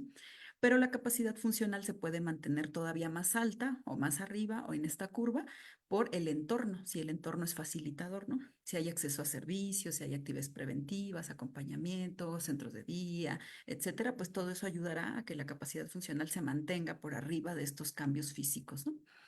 Y entonces la década del envejecimiento saludable plantea áreas muy importantes de intervención, ¿no? Una de ellas muy importante desde el principio nos dice cambiar la forma en que pensamos, sentimos y actuamos hacia las personas mayores y la vejez, ¿no? Esto es actitudes, o sea, entorno también son actitudes. Y desde ahí nos está invitando a hacer cambios en el entorno, ¿no? Por supuesto, en fomentar la creación de entornos amigables con todas las personas mayores, en ofrecer atención integrada, por supuesto, en todo un tema que tenemos pendiente en México, que como bien decía la ponente anterior, pues todo el tema de residencias, de cuidado de largo plazo, todo lo que se requiere como sistema, y también, por supuesto, pues desde el área de medición, monitoreo, políticas, investigación, etcétera, ¿no? Entonces es hacia donde nos invita el envejecimiento la década del envejecimiento saludable a incidir, ¿no? Y yo me voy a centrar en el de atención integrada. Atención integrada, ¿por qué? O sea, ¿por qué se propone? Ya sabemos que las personas están viviendo más tiempo, pero no necesariamente más saludables. Sí hay una carga de atención en salud, más que en atención en salud, en atención de enfermedad, ¿verdad? O sea, estamos hablando de carga global de enfermedad que requiere cuidados, por supuesto, que eso está aumentando, que es algo muy complejo que requiere recursos humanos, financieros, infraestructura, instalaciones, capacitación, etcétera. Porque además en México pues vivimos también de manera muy similar esta situación de que las personas viven con múltiples condiciones crónicas, ¿no? Y entonces pues por eso dicen, es que es urgente, ¿no? Poner al centro a las personas, a las comunidades, para entonces a partir de ahí definir qué vamos a hacer, ¿no? Y entonces se publican en el 2017 estas guías que son el ICOPE por sus siglas en inglés o ICOP, por la Organización Mundial de la Salud. Son guías basadas en evidencia que originalmente se iniciaron o se pilotearon en contextos de medianos y bajos ingresos para personal de salud no especializado, ¿no? O sea, justo como una primera intervención. Los 4 países que iniciaron de manera particular en este trabajo fueron, por ejemplo, en una comunidad en Francia, en Andorra, en la India y en China, o sea, justo para identificar o reconocer esta diversidad de contextos y en esta situación de diversidad, ¿no? Y entonces lo que hacen es llevar a la operación, o sea, como operacionalizar lo que es capacidad intrínseca. Y estas guías llegaron a identificar cuáles eran los elementos clave más importantes en los que se podía incidir en la salud de las personas mayores, que permitiera un cambio hacia el envejecimiento saludable y hacia el bienestar. Y entonces es como llegan a estos 5 dominios de la capacidad intrínseca, que es lo que propone ICOP para evaluar. La OMS propone una herramienta específica de tamizaje en estos dominios, en cognición, en movilidad, en nutrición, en sensorial, en tanto visual y auditivo, y en depresión. Y es un cuestionario pues muy práctico, muy sencillo de aplicar, que lo que permite primero ya es dar un panorama de cómo se encuentra la persona mayor. Como les decía, son guías basadas en evidencia, o sea, son guías muy completas, muy integradas, que están completamente revisadas y con bastante sustento de investigación. Cada uno de estos apartados tiene un manual específico en particular de cómo llegaron, o sea, estos dominios no es como que ocurrencia o de que alguien dijo, pues vamos a evaluar esto, ¿no? Sino justo que hay de por medio todo un trabajo metodológico basado en guías que permitieron llegar a cada uno de estos dominios. Y además en México, pues también ya se ha hecho, ya en México hay bastante publicación y ha coincidido justo en estos mismos dominios, o sea, a nivel global hablamos de la misma capacidad intrínseca. Además, ya hay una aplicación telefónica, pensando también en quienes ya es más fácil vía remota realizar estas evaluaciones. Se publicó una aplicación telefónica que también guía esta misma intervención, nada más que en vez de un cuestionario impreso, digamos, pues uno va cargando aquí en la aplicación. Todavía es una aplicación de entrenamiento, todavía no está finalizada. Se sigue ocupando solo como para justo capacitar e identificar todo lo que implica, pero todavía no permite guardar como datos de pacientes, etcétera. Eso justo es algo que cada institución o cada país pues ya puede ir ajustando, ¿no? Pero ya también está esa oportunidad. ¿Y qué más nos ofrece ICOP? Nos dice, pues hay que hacer una evaluación clínica de factores de riesgo, de enfermedades específicas, hay que monitorizar esa capacidad intrínseca por lo menos en esos 5 dominios y dependiendo de cómo encontremos a la persona, nos sugiere evaluaciones adicionales. Por ejemplo, aquí en el tamizaje de nutrición, pues se hace una pregunta específica o dos y después si la persona lo requiere, pues entonces se aplica el MNA justamente. Entonces es como justo primer paso y luego el segundo, evaluaciones adicionales, ¿no? ¿Cuál es la intención finalmente a lo que pretende ofrecer ICOP? Pues intervenciones, o sea, intervenciones y que entonces podamos hacer algo en la persona que tiene una capacidad alta y estable, pues podemos hacer prevención y detección oportuna. Quien ya tiene deterioro en la capacidad, pues tratar de revertirla, ¿no? O moderar ese deterioro. Quien ya tiene pérdida considerable, pues se beneficiará de un especialista, de un tratamiento más complejo para ese tratamiento de enfermedades crónicas o también justo identificar pues a las personas que se encuentran en etapas finales de vida, ¿no? Y realizar este acompañamiento de cuidados paliativos. Entonces al final ICOP también nos lleva justo a reconocer trayectorias y a intervenir. ¿Qué hemos hecho en el instituto a partir de incorporarnos y sumarnos a toda esta iniciativa? Justo preparamos un curso que se llama Atención Integrada para un Envejecimiento Saludable.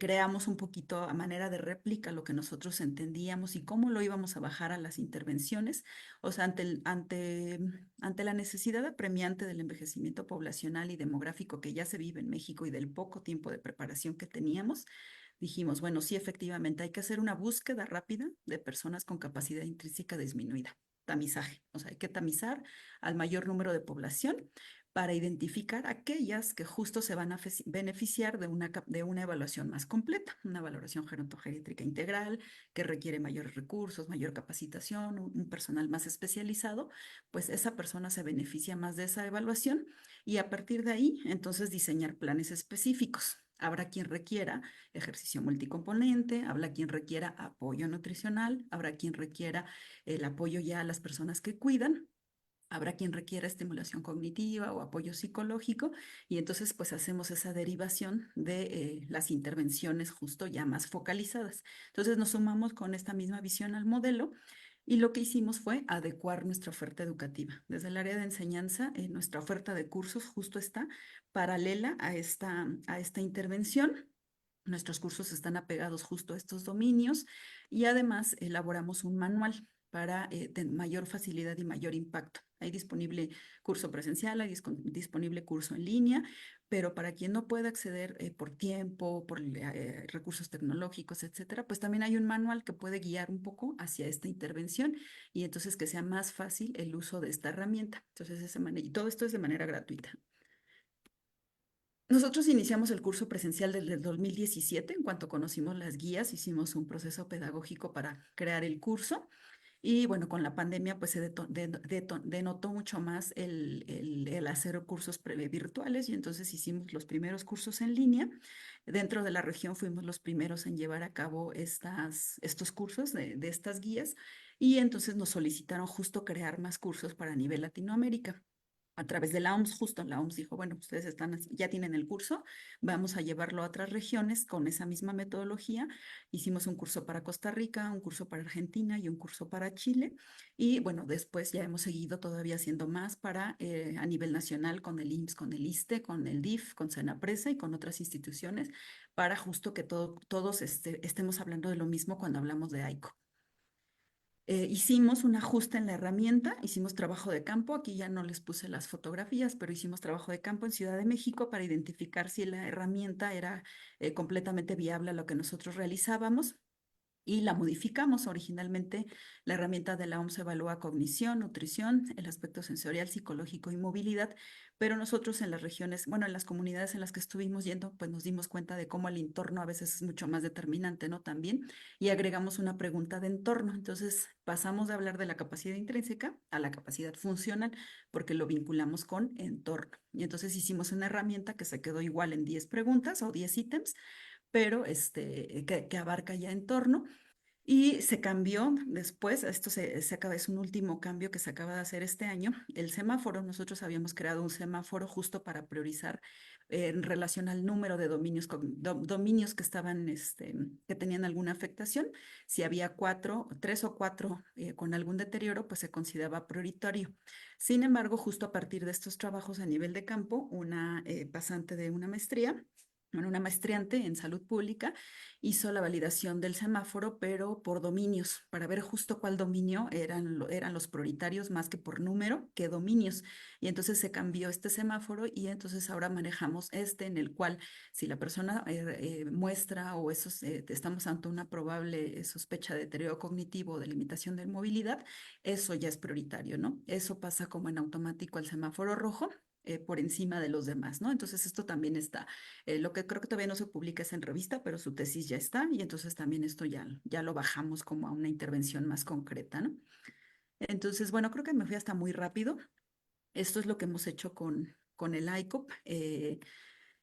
ICOP al final lo que pretende es adoptar un enfoque de atención integrada para todas las personas como a nivel política, digamos, como a nivel justo más amplio, o sea, que todos los que ya estamos sumados a esto, pues hablemos de lo mismo, ¿no? Que tengamos una cobertura mucho más incluyente para todas las personas mayores, pero que también permite evaluar la capacidad de cada país o de cada institución o de cada área de si se puede o no se puede realizar. El curso que tenemos disponible en línea al final muestra una encuesta que está basada justo en ICOP porque lo que pretende es evaluar cómo están los servicios ahorita para ver si se pueden implementar o no.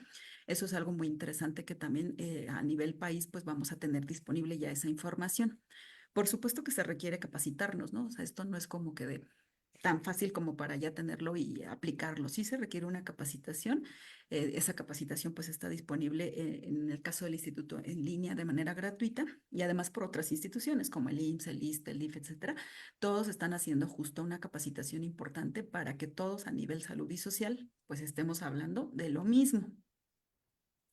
¿Será necesario hacer cambios? Pues sí, o sea, definitivamente no podemos con lo mismo tener resultados distintos, ¿no? Sí se necesitarán cambios. Ya sabemos que a nivel país y infraestructura y políticas, pues a veces vamos un poquito lentos, vamos un poquito en paso a paso, pero sí se requerirá hacer esos cambios y yo creo que en realidad tenemos en nuestro país mucho hecho, ¿no? O sea, esto no es nada de empezar desde cero. Hay muchas instituciones, muchas áreas que ya han trabajado muchos años, como San Luis Potosí, o sea, San Luis Potosí, todo el bagaje que tiene en este tema, en el Congreso, en las instituciones, etcétera, pues ya es una trayectoria amplia, ¿no? O sea, no están partiendo desde cero. ¿Será necesario adaptar e implementar guías? Sí, por supuesto. Y también muy importante, pues el cómo llegar a las comunidades, ¿no? Esto es muy de comunidad, esto es algo muy de comunidad, pero es muy, muy bueno justo para no centrarlo o no centrar o no llevar a la persona justo a que todos sean las instituciones y que entonces la institución es el centro. Aquí es al revés, ¿no? O sea, cómo la persona es el centro desde las comunidades y a partir de ahí cómo todo se comienza como a vincular, ¿no? y además involucrando justo a las comunidades, a las familias o a las personas cuidadoras, pues también hacemos un cambio en actitudes, ¿no? En ese reconocimiento, en ese sostén, en ese fortalecimiento del cuidado a las personas mayores, ¿no? Desde las comunidades. Entonces, ICOP pues justo se plantea como una estrategia comunitaria de atención social y de salud centrado en la persona que permite optimizar la capacidad funcional. ¿Basado en qué? Pues en la capacidad intrínseca y en el entorno, ¿no? Justo en lo que se identifique. Entonces, en realidad, por eso nosotros desde que la conocimos, desde el 2017, pues nos sumamos, hemos estado muy interesados en seguir capacitando y en seguir fortaleciendo este modelo, porque en realidad, pues, o sea, decimos, bueno, si ya en China, si ya en Andorra, si ya en otros países se pudo realizar, pues en México, ¿por qué no? O sea, ¿por qué no podríamos si en realidad partimos de una base comunitaria muy importante, ¿no? ¿Qué otras cosas van a cambiar o están cambiando ya para fortalecer este modelo? ICOP se va a incorporar finalmente o ya está incorporado en el modelo de atención a la salud para el bienestar, en el Más Bienestar, ahí en el componente de adulto mayor, si lo buscan, ahí está incluido. En el IMSS, por ejemplo, en el IMSS ordinario, en las unidades de medicina familiar también ya están adoptando el ICOP como parte de los procedimientos de atención de enfermería. Ahí hay una hoja de enfermería que ya estuvieron piloteando, modificaron, pilotearon y que ya, hasta donde yo me quedé, estaban ya capacitando justo en todo el manejo de ICOP por parte de enfermería en unidades de medicina familiar. Y también un punto muy importante que está por lanzarse, seguramente en próximas semanas o meses, la actualización de la Cartilla Nacional de Salud para personas mayores de 60 y más, porque justo dentro de ella también ya se incluye la herramienta de detección de ICOP, o sea, ya va a venir como parte de la cartilla de personas mayores. También está incluido en los lineamientos generales para la atención integral de personas mayores en el primer nivel de atención. Va a ser base justo para este documento. Y bueno, aquí está la imagen de la cartilla, que bueno, es la cartilla que ya todos conocemos, solamente que justo ahora modificada, en donde bueno, se siguen realizando los mismos tamices que ya conocíamos, pero se incluye ya ICOP, justo con estas preguntas, con estas referencias, con estas valoraciones, para que cada que vaya la persona a consulta, pues se siga aplicando, ¿no? Entonces, estas son las primeras pantallas de muestra todavía, estamos esperando ya el lanzamiento a nivel nacional, pero sabemos que ya está ahí, ¿no? Finalmente que ya está ahí incluido y que pues nos tocará también justo por eso capacitarnos, ¿no? ¿Qué otros aspectos son importantes a tomar en cuenta en ICOP? O sea, ICOP es necesario adaptarlo, por supuesto, se pueden hacer ajustes, depende dónde se quiera aplicar, cuál es el lugar de aplicación, si es atención prehospitalaria, de urgencias, hospital, consultorio, residencia, centro de día, o sea, de dónde estamos hablando que son dónde se encuentran las personas a las que se van a tamizar. ¿Qué propósito tiene? O sea, es brindar una atención clínica, es una atención educativa, es investigación. Para cada uno de esos elementos se tendrá que ajustar. ¿Qué perspectiva tiene? Si es individual o si es poblacional. Y por supuesto el reconocimiento de la diversidad de etnicidades, ¿no? Y la heterogeneidad sociocultural que tenemos. Hace poco hablaba con un colega que me comentaba justo que querían ocuparla y querían evaluar si dentro de su población se iban a encontrar lo mismo. Y le digo, justo perfecto, eso es lo que trata ICOP, que vayamos a cada comunidad o que vayamos de manera general a nuestras comunidades y lo identifiquemos. Le digo, que nosotros proponemos, pues fue de Ciudad de México, de 3 o 4 comunidades distintas de Ciudad de México, pero seguramente que en el norte o en el sur, pues cambiara. Y eso es algo a lo que está abierto ICOP, a la adaptación y a la modificación, ¿no? Y algo que también estamos seguros es que ICOP no viene a resolver todo, o sea, definitivamente no viene a resolver todo, ni es lo único que esperamos que se realice. Este es un punto de partida, es un punto valioso de inicio. Complementa la atención de salud que normalmente reciben las personas mayores, pero no debe ser considerado el único enfoque. Sabemos que en el grupo de personas mayores y en salud en general en nuestro país, pues existen múltiples rezagos, ¿no? Múltiples factores que condicionan el cómo llega la persona, qué características tiene, etcétera. Pero pues algo al final puede ser un primer paso, ¿no? Puede ser una manera de iniciar, de sensibilizar y de darnos cuentas además de que sí sirve, o sea, que sí sirve de algo. Cuando uno lo empieza a aplicar, cuando tienes la información, cuando conoces a tu población y además priorizas intervenciones y optimizas tiempos y recursos, pues yo creo que uno se da cuenta justo de lo valioso que puede ser, de la valiosa que puede ser esta herramienta y esta intervención en general, ¿no? Pero no es lo único, por supuesto, no viene a resolver todas las necesidades y toda la premura de tiempo que tenemos en nuestro país, ¿no? Entonces, por último, pues bueno, recordarles que en el Instituto Nacional de Geriatría, pues nuestro objetivo es que toda la población logre alcanzar un envejecimiento saludable, desde el curso de vida, desde todo lo que realizamos a nivel educativo y de investigación.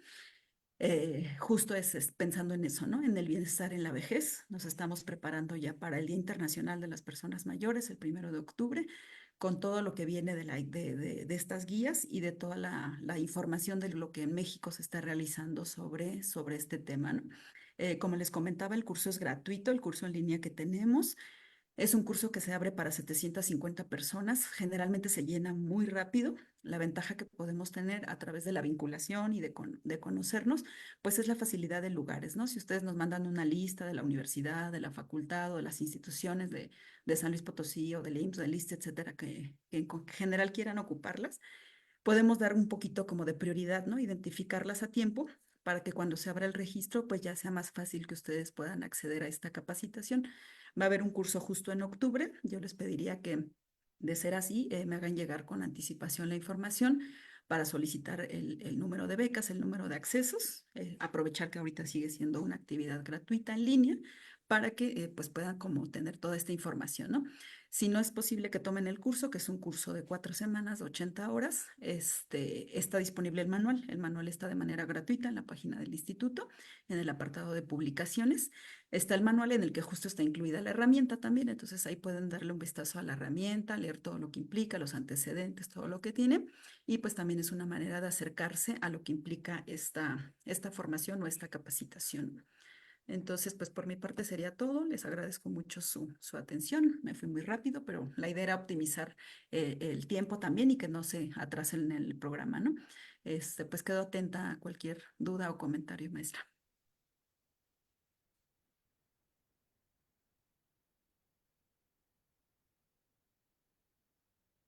Muchísimas gracias, maestra Vero, por atender pues esta solicitud de compartirnos estas actualidades que desde el Instituto Nacional de Geriatría se está trabajando. Finalmente, hemos estado sumando esfuerzos desde diferentes instituciones. El Instituto Nacional de Geriatría pues es nuestra bandera para poder seguir con estas estrategias que ellos están validando, que ellos están trabajando, y sobre todo porque lo tenemos ya implícito en esta próxima Cartilla Nacional de Salud para la atención a las personas mayores. Necesitamos, pues obviamente, conocer estas actualidades, conocer cómo vamos a manejar esta nueva cartilla y sobre todo esta propuesta que nos están haciendo con el ICOP para poderlo integrar a nuestra práctica cotidiana en las actividades que vamos a estar haciendo. Por ahí hay una pregunta, ¿no? Creo que teníamos Sí, por en ahí unos comentarios en el chat, no sé si los en podamos el Zoom. poner ahí a la vista. Sí, en el Zoom hay un comentario de En Abelardo que el dice que Zoom, si se sí, podría proponer. no sé, bueno, aparte de felicitar la maestra por toda la participación que estuvo, y por aquí hay un comentario, se podría proponer capacitar a los pasantes para tener un mayor alcance de la población con esta herramienta. Claro que sí, yo creo que ahí ya pues firmamos un compromiso, ¿verdad, maestra Vero, de seguir este vínculo de trabajo con el instituto y con la Facultad de Enfermería y Nutrición para que nuestros estudiantes, nuestros pasantes, pues tengan justamente estas actualidades, porque pues son ellos quienes se van en un par de meses más a iniciar trabajos comunitarios y que más que nada, pues de la mano de la maestra Vero, experta en esta parte de toda la atención al adulto mayor. Bueno, Y yo creo que yo funcionamientos me iría incluso cognitivos, que creo que antes. también por ahí lo tenemos claro. No sé si en esa parte... Sí. Sí. No, maestra, le agradecemos muchísimo. Pues ya por ahí seguimos en comunicación para trabajar pues muy de la mano con nuestros estudiantes y nuestros pasantes. Y nos permitimos pues dar paso a la lectura de su constancia, maestra Vero, que en un momento pues se la hacemos llegar también vía correo electrónico.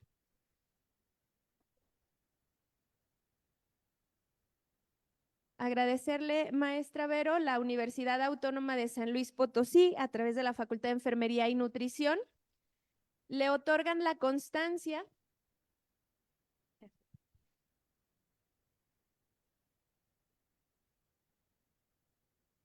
solo para que la maestra Vero la pueda ahí visualizar y en un par de minutitos ya la tiene por ahí también en su correo electrónico. La Facultad de Enfermería y Nutrición otorga la presente constancia a la maestra Verónica Bautista Eugenio por su participación como ponente del tema Atención Integrada para las Personas Mayores, AICOP, en el marco de la segunda jornada de actualización en cuidado gerontogeriátrico, San Luis Potosí, México, 7 de septiembre del 2024, y con la rúbrica de nuestro director de la facultad. Muchísimas gracias, maestra Vero, y pues por ahí nos seguimos escribiendo para los siguientes proyectos. Al contrario, gracias a ustedes. Cuídense mucho. Muchas bonito gracias, día. maestra. Y por ahí ya está también nuestro siguiente invitado. Damos paso para presentarlo y ya ir cerrando con esta jornada de trabajo. La siguiente ponencia es Educación en Salud para Personas Mayores, a cargo del maestro Héctor Infanzón Talango. Él es licenciado en Nutrición y Gastronomía por la Universidad La Salle de Cancún, diplomado en Educador de Diabetes por el Centro de Orientación Alimentario, avalado por la Universidad La Salle, maestro en Educación en Ciencias de la Salud por la Universidad Autónoma de México, y actualmente es educador en diabetes certificado adscrito al Centro de Atención Integral del Paciente con Diabetes en el Instituto Nacional de Ciencias Médicas y Nutrición, Salvador Subirá. Le damos la bienvenida, maestro. Hola, hola, muy buenos días, ¿cómo están? Qué gusto saludarles y estarles acompañando a distancia. Solo para confirmar, ¿me escuchan bien ahí? Escucha. ¿Sí? Ah, perfectísimo. Sí, sí vi que asintieran. Entonces, buenísimo. Pues muy bien, vamos a tratar justamente también de optimizar el tiempo. Sé que ya estuvieron desde muy temprano en esta jornada y pues agradezco muchísimo a la maestra Mariana, a la Universidad Autónoma de San Luis Potosí por haberme invitado. La realidad es que tengo muy buenos colegas ahí en la universidad y también he tenido algunos alumnos a distancia. Entonces, siempre me da mucho gusto estarles acompañando de esta manera. Y pues quiero hablarles, modifiqué ligeramente el título de la conferencia y ahorita me gustaría explicarles por qué. Y quiero hablarles de esta educación terapéutica para personas mayores, ¿no? Y sobre todo como profesionales de la salud, enfermeros, trabajadores sociales, nutriólogos, pues, ¿qué debemos de saber para ponerla en práctica? Y sobre todo, pues, para así utilizarla en nuestros procesos de atención. Entonces, el perfil que yo tengo es de hacer educación para diabetes. Ahora sí, básicamente 24/7, ¿no? A eso me dedico aquí en el hospital y quiero compartirles un poquito este enfoque, ¿de acuerdo? Entonces, vamos a iniciar. Los objetivos de aprendizaje de esta sesión son que puedan ustedes definir esta educación terapéutica como parte del modelo de atención de cuidados crónicos, establecer cuándo sí hay que utilizarla, determinar también el perfil de personas mayores que se pueden ver beneficiadas a recibir esta educación terapéutica y sobre todo poder integrar los diferentes elementos que nos puedan ayudar pues a hacer un programa educativo para nuestros consultantes mayores, ¿ok? Entonces, la primera pregunta que me gustaría responder es, pues, ¿de dónde surge esta educación terapéutica, no? Les decía yo que por ahí hice algunas adecuaciones y de la educación para la salud, esta sería como digamos, el paso a paso que hay que seguir, ¿no? O sea, de la educación para la salud, que es una competencia que tenemos como profesionales de la salud y que ahorita veremos la definición, está también muy relacionada con algo que conocemos como modelo de cuidados crónicos, que se refieren diferentes guías para el manejo de condiciones de salud que pueden estar presentes. Y de este modelo de cuidados crónicos también se basa mucho la educación terapéutica. Entonces, una antecede a la otra y al final suman y tienen muchas similitudes, ¿de acuerdo? Educación para la salud en sí son todas estas actividades que nosotros vamos a diseñar, son actividades educativas que nos van a ayudar a ampliar el conocimiento de una población y nos van a ayudar a desarrollar valores, actitudes y habilidades personales que van a promover la salud. Y esto es algo que la Organización Mundial de la Salud nos comparte, ¿de acuerdo? Entonces, pues nos queda claro que eventualmente este proceso de educación para la salud es lo que nosotros como profesionales de la salud hacemos para poder hacer intervenciones con nuestros consultantes, ¿de acuerdo? Ahora, cuando hablamos de cómo integrar esta educación para la salud en modelos de atención específicamente en enfermedades crónicas no transmisibles, que son las que se pueden presentar a lo largo de toda la vida y que ante este panorama epidemiológico que seguramente ya analizaron el día de hoy, pues en las personas mayores estas condiciones pues sí suelen ser prevalentes. Quiero que justamente nos ubiquemos en que nosotros estamos en un sistema de salud que es el que organiza cómo se atiende, ¿no? A todas las personas y que apoya en el automanejo, que diseña el sistema de atención, que apoya las decisiones y que eventualmente tiene un sistema de información clínica, ¿no?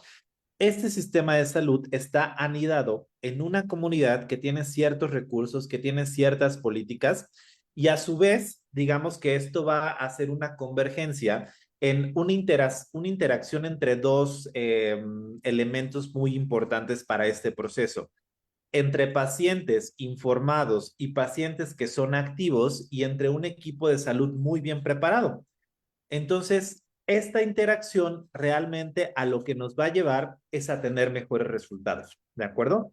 Entonces, hace sentido que este modelo pues sea la base para el manejo de muchas condiciones a las que nosotros nos estamos enfrentando, ¿no?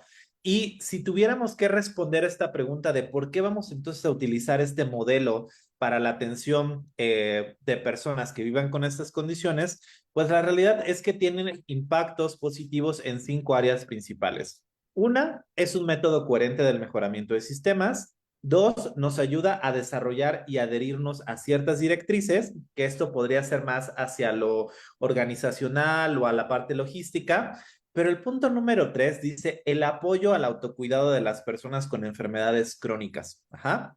El punto número 4, mejora de sistemas clínicos de información. Y el punto número 5, usar estas aptitudes, mejorar competencias para que realmente los profesionales de la salud pues estemos mejor preparados, ¿de acuerdo? E incluso ya les decía yo que, por ejemplo, en las guías de la Asociación Americana de Diabetes lo mencionan como este modelo ideal para utilizar, y también en las guías que se publicaron hace 3 años ya de la Federación Internacional de Diabetes de la región SACA, a la que ahora México ya participa a partir de hace algunos meses, pues también hacen esta pregunta, ¿no? ¿Qué modelo se debe de utilizar para capacitar y para mejorar el comportamiento de autocuidado de las personas con diabetes o de las personas que tienen alguna condición? Pues nos dice que el modelo de cuidados crónicos para enseñar y mejorar el comportamiento de autocuidado. Entonces, si se dan cuenta, ya estas palabras de autocuidado, del cuidado de salud, conocimientos, aprendizaje, pues están presentes, ¿no? Entonces, ese es el panorama al que realmente nos enfrentamos, ¿de acuerdo? Pero, ¿qué creen? O sea, suena muy bonito y está muy bien, pero la realidad es que sí hay que considerar que la educación tiene sus retos, ¿de acuerdo?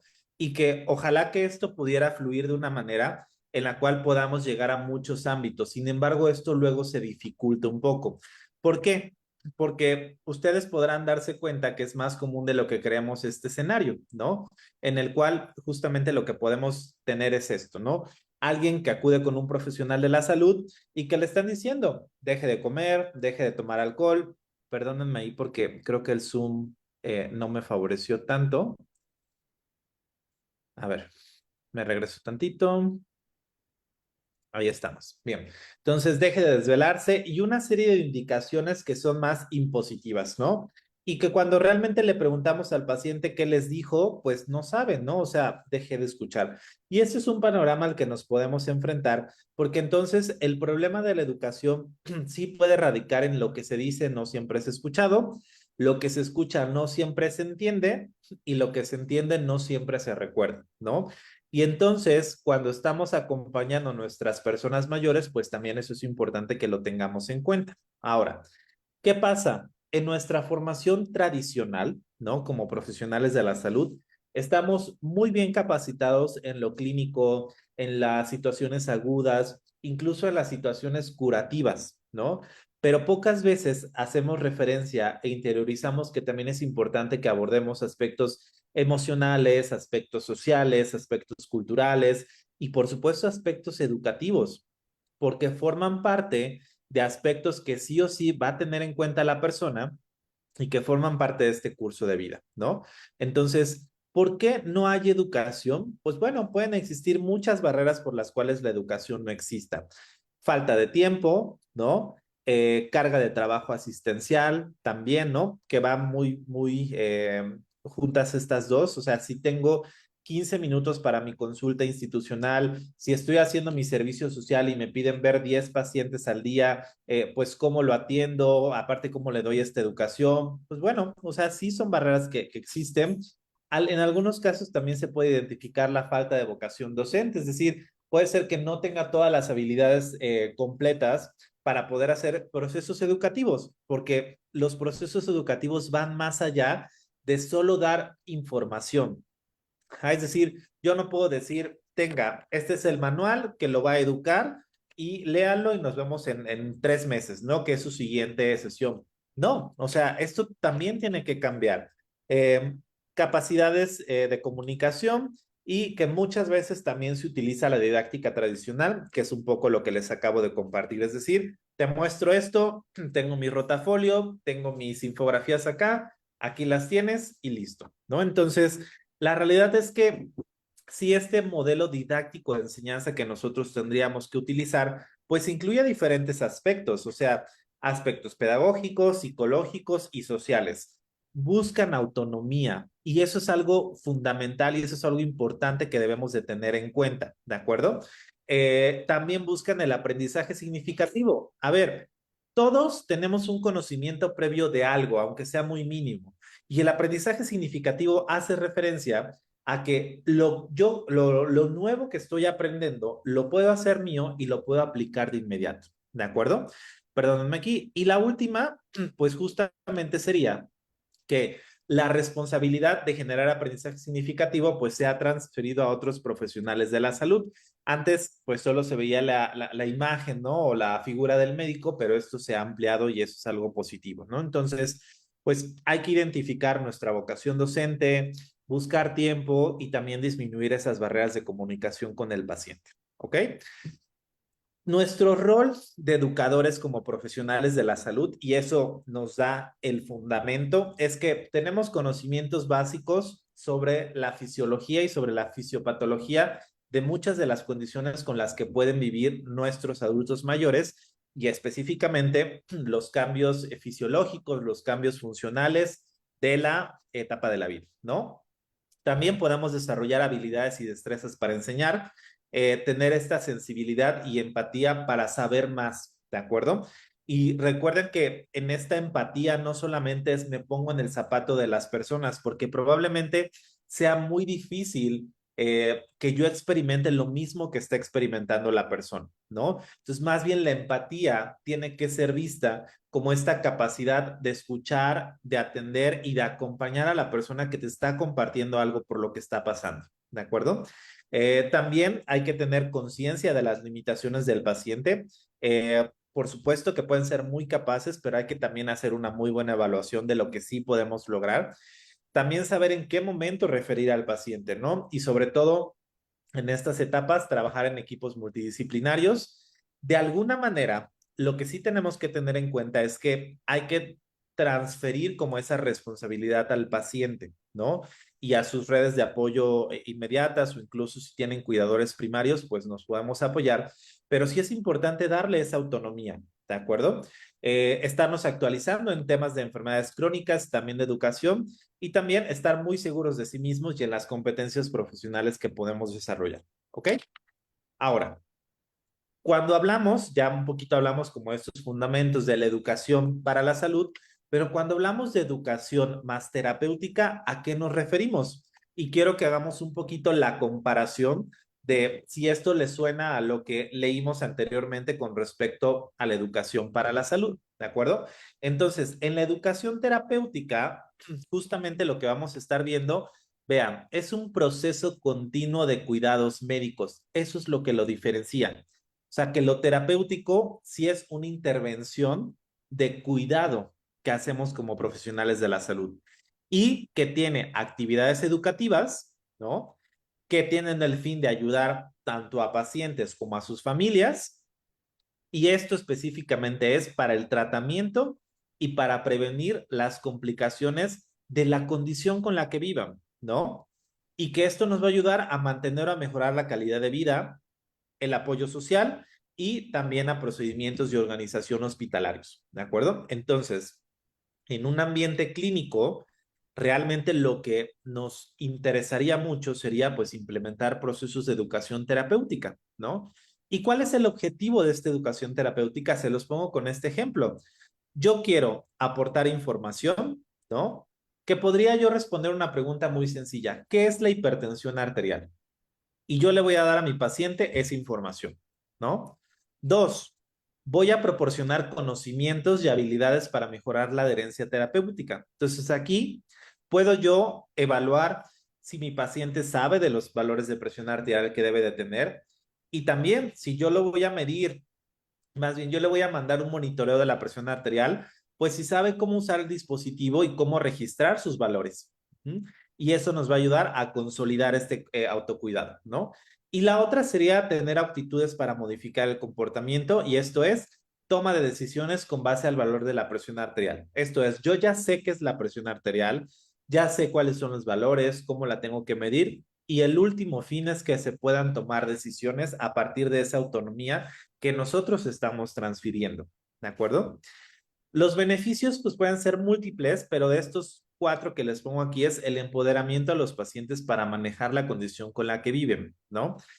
Adquisición de habilidades, prevención de riesgos agudos y crónicos, mejora en la adherencia, incremento en la calidad de vida y también algo que me parece muy relevante en esta etapa de la vida, pues es disminución de la carga de la enfermedad, ¿no? O sea, de pronto el tener mucha información y no saber cómo utilizarla para cuidar nuestra salud, pues puede ser un reto, ¿de acuerdo? Entonces, importante. Solamente me gustaría ampliar un poquito más qué es el empoderamiento y por qué se utiliza también en estos modelos de educación terapéutica. Es un enfoque colaborativo con el paciente, ¿de acuerdo? Es decir, lo involucramos para que de alguna manera el paciente se sepa capaz de ser responsable de su propia vida y de la condición con la que viven, ¿no? Y en este sentido, los consultantes van a ser los expertos en sus propias vidas, porque a veces pensamos que uno como profesional de la salud es el experto, pero la realidad es que no. Nosotros tenemos que optar por tener un papel como facilitadores, como acompañantes,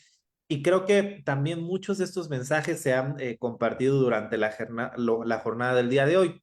Y en personas mayores, la realidad es que si el autocuidado contribuye a esta promoción de la salud, a esta prevención de enfermedades, mantiene la autonomía, ¿de acuerdo? Mantiene estos estilos de vida saludable. Y la realidad es que 3 puntos fundamentales con los que nos podríamos quedar es que se puede mantener la capacidad funcional y prevenir otras enfermedades o comorbilidades, hacer menos graves las enfermedades que ya se tengan o la discapacidad, ¿no? Y 3, mejorar la interacción entre personas mayores y los sistemas de servicios sociales y de salud, ¿de acuerdo? De forma muy rápida, yo les podría decir que desde hace 2 años se hizo una modificación aquí en el centro donde laboramos. Antes, por cuestiones de un protocolo de investigación y por cuestiones institucionales, solo podíamos atender a personas que tuvieran menos de 70 años, ¿no? Pero la realidad es que personas con diabetes mayores de 70 años también tienen necesidades con respecto a autocuidado y con respecto a gestión de la diabetes. Entonces decidimos y se decidió y se autorizó a abrir un poco este panorama y ya no tenemos un rango de edad. Y la realidad es que sí han sido los retos diferentes, ¿no? Con poblaciones de mayor edad, pero sí hemos podido identificar que esto tiene bastante potencial con esta población, ¿no? ¿Cuándo se debe usar la educación terapéutica, no? Que eso también es una pregunta bastante válida. Entonces, aquí tal vez les vaya yo a hablar un poco desde mi punto de vista como nutriólogo y quienes sean nutriólogos y estén en el auditorio van a poder identificar este proceso de atención nutricia. Quienes no sean profesionales de la salud, por ejemplo, sé que los de enfermería también tienen un proceso que puede ser como muy similar, donde hacen una evaluación, hacen un diagnóstico, proponen intervenciones, es muy similar. Pero en este que habla específicamente de este proceso de atención nutricia, lo que se sabe y lo que se busca hacer es que en el paso número 3, donde hacemos una intervención nutricional, uno de los puntos importantes es que puede haber una educación nutricia, donde vean que nos dice que esta educación nutricia va a ser un proceso formal de educar o entrenar al consultante en una habilidad o también para impartir conocimiento para que podamos ayudar a las personas a manejar voluntariamente conductas alimentarias, de actividad físico, para mantener o mejorar el estado nutricio, ¿no? Entonces, hace sentido que la educación pues también sea un tipo de intervención que nosotros podemos dar con los consultantes, ¿de acuerdo? Y al menos en diabetes, lo que nos marcan las guías es que van a haber 4 momentos críticos, así se les llama, en los que tenemos que implementar educación terapéutica para el autocuidado, para la autogestión de la diabetes. Y específicamente quiero que tomemos en cuenta que uno de los momentos críticos es justamente cuando hay transición de la vida o el cuidado y también cuando hay cambios en la situación de vivienda o hay una alta hospitalaria de un paciente internado o un paciente que ya va a ser ambulatorio, ¿no? Pero específicamente en el primer punto, en el cual hay un cambio de etapa de vida, de ser adulto a ser un adulto mayor, de ser un niño a ser un adolescente o de ser un adolescente a un adulto con diabetes, hay ciertos retos que implican la etapa de la vida y entonces por eso es importante que sí la educación terapéutica se implemente de la manera apropiada en esos momentos particularmente. Entonces, ¿cuándo? Cuando específicamente la persona está en esta etapa de la vida, pues hay que dar educación en diabetes, ¿no? O educación terapéutica. Entonces, pues toda intervención educativa es o debería ser en teoría una respuesta a algo que ya se detectó y se definió previamente. Entonces, la realidad es que es un poco como abrir esta conversación con nuestros consultantes mayores y preguntarles genuinamente qué es en lo que quieren estar educados, ¿no? ¿Qué les serviría desarrollar con respecto al cuidado o al manejo de sus condiciones? Entonces, hay muchas otras situaciones en las cuales se va a requerir esta educación, cuando, por ejemplo, haya conocimiento insuficiente, cuando, por ejemplo, también exista un procedimiento que requiere una modificación, contacto previo con información errónea, comprensión insuficiente de la información, exposición a información errónea, que eso tal vez lo vivimos mucho hoy en día, y también falta de habilidades para la autogestión, ¿de acuerdo? Hay diferentes también niveles para hacer esta educación terapéutica o esta educación para la salud, que serían niveles masivos, niveles grupales también, que esto ayuda a afianzar mucho estas pláticas en comunidades, ¿no? O individuales en el cual es uno a uno específicamente, ¿no? Si preguntáramos qué técnicas serían mejores individuales o grupales, la realidad es que ambas se complementan. Lo más costo efectivo que se ha visto son hacer técnicas grupales que puedan estar complementadas con alguna intervención individual específicamente, ¿no?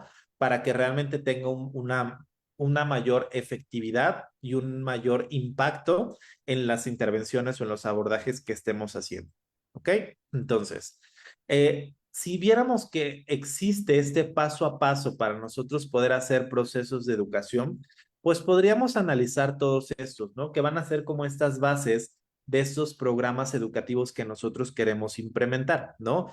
Y que creo que justamente puede ser mucho de lo que lo que les estaba platicando ahorita la doctora que me antecedió, que es la forma en la que pueden armar y pueden hacer algo mucho más masivo, ¿no? Entonces, se tiene que tener información que sea escalonada y que sea graduada con base en las necesidades, ¿no?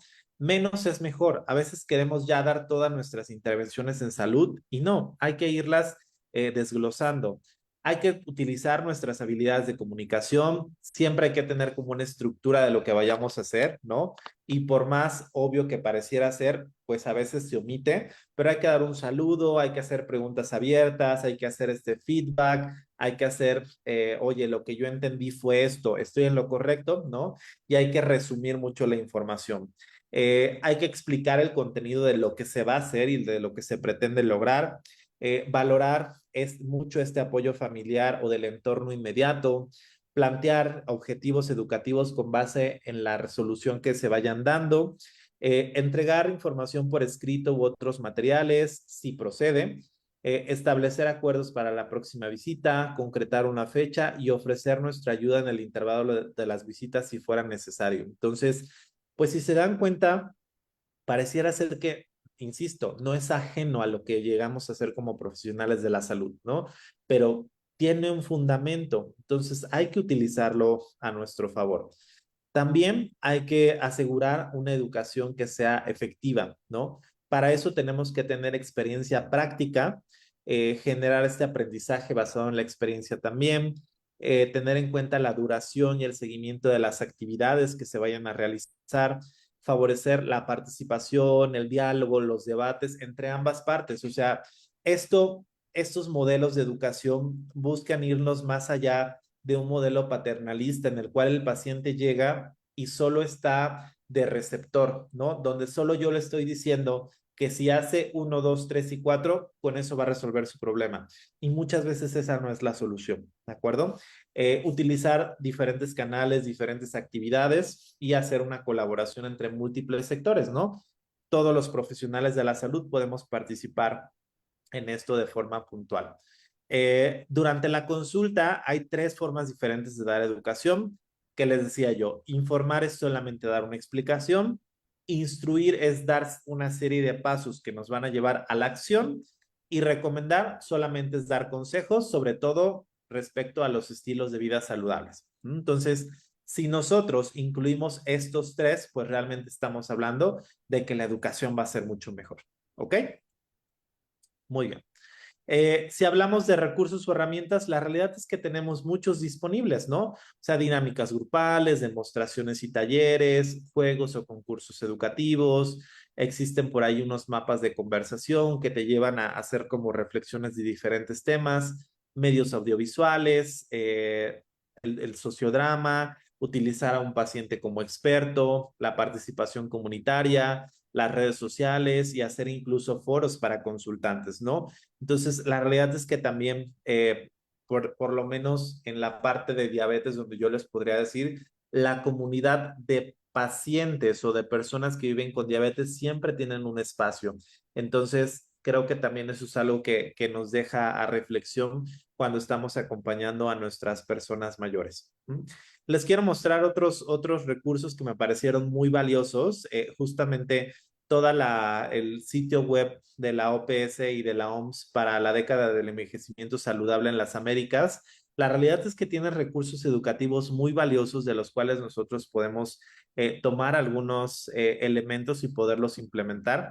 Y también me parecieron muy valiosos los recursos que les compartió la doctora en la plática previa. Entonces, creo que esto nos ayuda a delimitar la línea y poder fortalecer nuestras intervenciones educativas. Este manual particularmente que está en esta página que les mostré, se llama Pasos para involucrar a las personas mayores y mejorar las comunidades para todas las edades. La realidad es que esto busca que las ciudades sean más accesibles e inclusivas, ya que tengan en cuenta las necesidades de las personas mayores. Esto es lo que necesitamos para hacer educación, o sea, considerar cuáles son las necesidades. ¿Ah?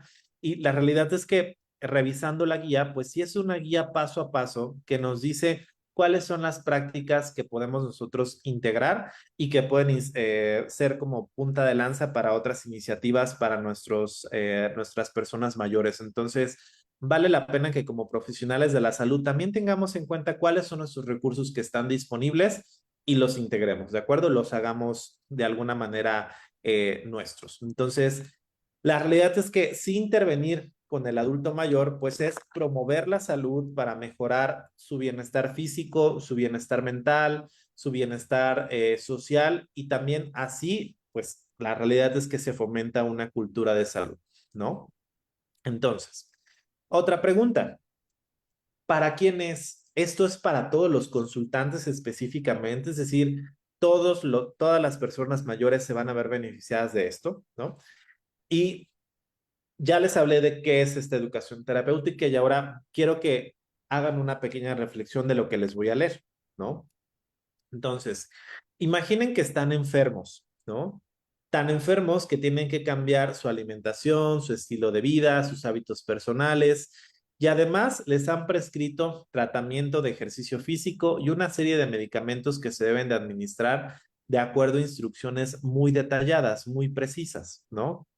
Ahora, imaginen que deben de hacer todo esto sin que nadie les explique cómo hacerlos, ¿no? Esa es la perspectiva de lo que nosotros hacemos como educadores en salud, ¿no? O educadores terapéuticos. Realmente poder acompañar y facilitar estos procesos con nuestros consultantes. Entonces, ¿quiénes son candidatos a recibir esta educación terapéutica? Pues la persona que vive con alguna condición crónica, la familia que comparte alimentación, que comparte también actividades del paciente, insisto mucho, los cuidadores, ¿no?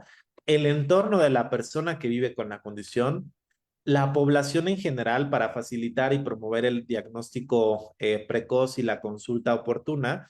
Y específicamente ahí si hablamos de prevención, pues justo estamos en esta década del envejecimiento saludable, entonces tenemos tarea, ¿no? Y por supuesto, nosotros como equipo de salud que podemos ayudar a dar estos mensajes y ampliar esta información que se puede brindar a los pacientes. ¿Y cuáles son estas premisas para compartir con respecto a esta educación? Pues algo bien importante, debe de existir cierta disposición para aprender y para que nosotros podamos hacer estos procesos. Saber y reforzar mucho que la educación es una herramienta básica que como profesionales de la salud tenemos que integrar y que el fin último es promover autonomía y lograr un buen manejo de las condiciones con las que se vivan.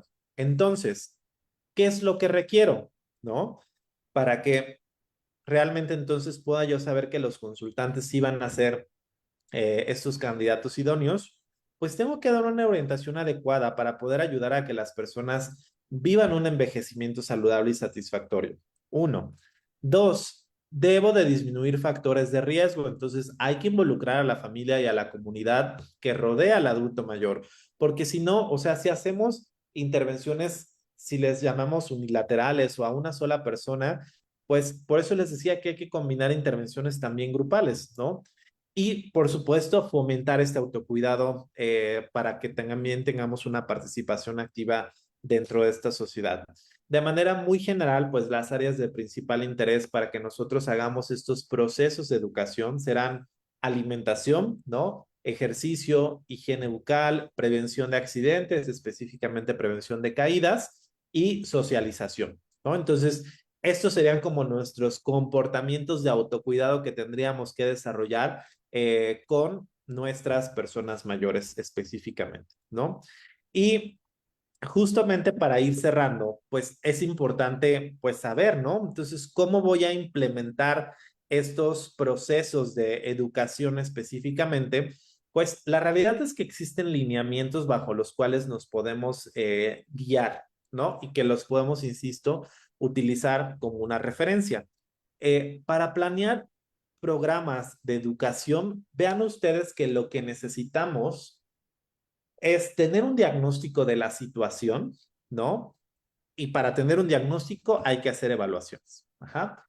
2, implementar o más bien desarrollar objetivos, que estos objetivos, a ver, podemos plantear o podemos partir de los objetivos que existen en la evidencia y que se ha visto que son importantes, que consideremos en esta etapa de la vida, pero hay que individualizarlos y hay que personalizarlos. Ajá. 3, hay que tener los contenidos muy claros. 4, hay que tener las actividades también muy claras de las que se van a realizar. ¿Qué recursos didácticos voy a utilizar o con cuáles me voy a poder apoyar? También tener en cuenta métodos de enseñanza y de aprendizaje. Y por supuesto también, o sea, tener una evaluación, ¿no? La realidad es que lo que no se mide, pues no se va a poder mejorar específicamente, ¿no? Y en ese sentido, los programas de educación, pues van a ser toda esta construcción de saberes y vamos a asumir que los comportamientos van a tener valores, van a tener prioridades y que van a ayudar a cumplir con esta terapéutica que estamos persiguiendo, ¿no? Y algo muy importante, y creo que es de los mensajes fundamentales cuando hablamos de educación para la salud o de la educación terapéutica, es que esta debe de ser centrada en el paciente y no en el profesional, ¿no? Porque a veces tenemos esta creencia que lo que nosotros pensamos es lo que le va a servir a la persona. Por eso les digo que es tan relevante considerar todo de lo que ya hablamos en esta charla y realmente darle valor y darle esta autonomía a la persona. ¿De acuerdo? Aquí les traigo un ejemplo, ¿no? Donde realmente es como un paso a paso, ¿no? O sea, lo voy a ampliar un poquito más. Entonces, yo voy a hacer un proceso de evaluación, ¿no? Donde sí veo el estado físico, veo las necesidades de aprendizaje, la capacidad cognitiva, cuáles son los estilos de aprendizaje que se tienen y qué conocimientos sobre estos comportamientos de autocuidado saludables o para el estilo de vida saludable están presentes, ¿no? Insisto, cómo está la alimentación, cómo está la actividad física, cómo está la higiene bucal, cómo está la prevención de accidentes, cómo está esta cuestión de socialización. Ajá.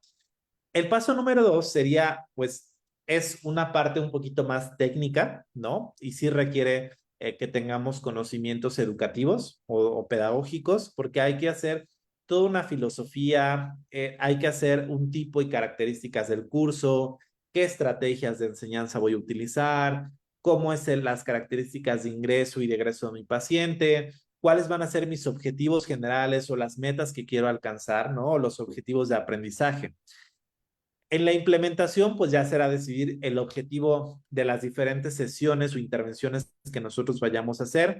Hay que delimitar muy bien el contenido, el tipo de enseñanza que voy a realizar, técnicas de aprendizaje, material didáctico que voy a utilizar y pues algo importante definitivamente es el tiempo que voy a invertir yo en hacer estas intervenciones, ¿no?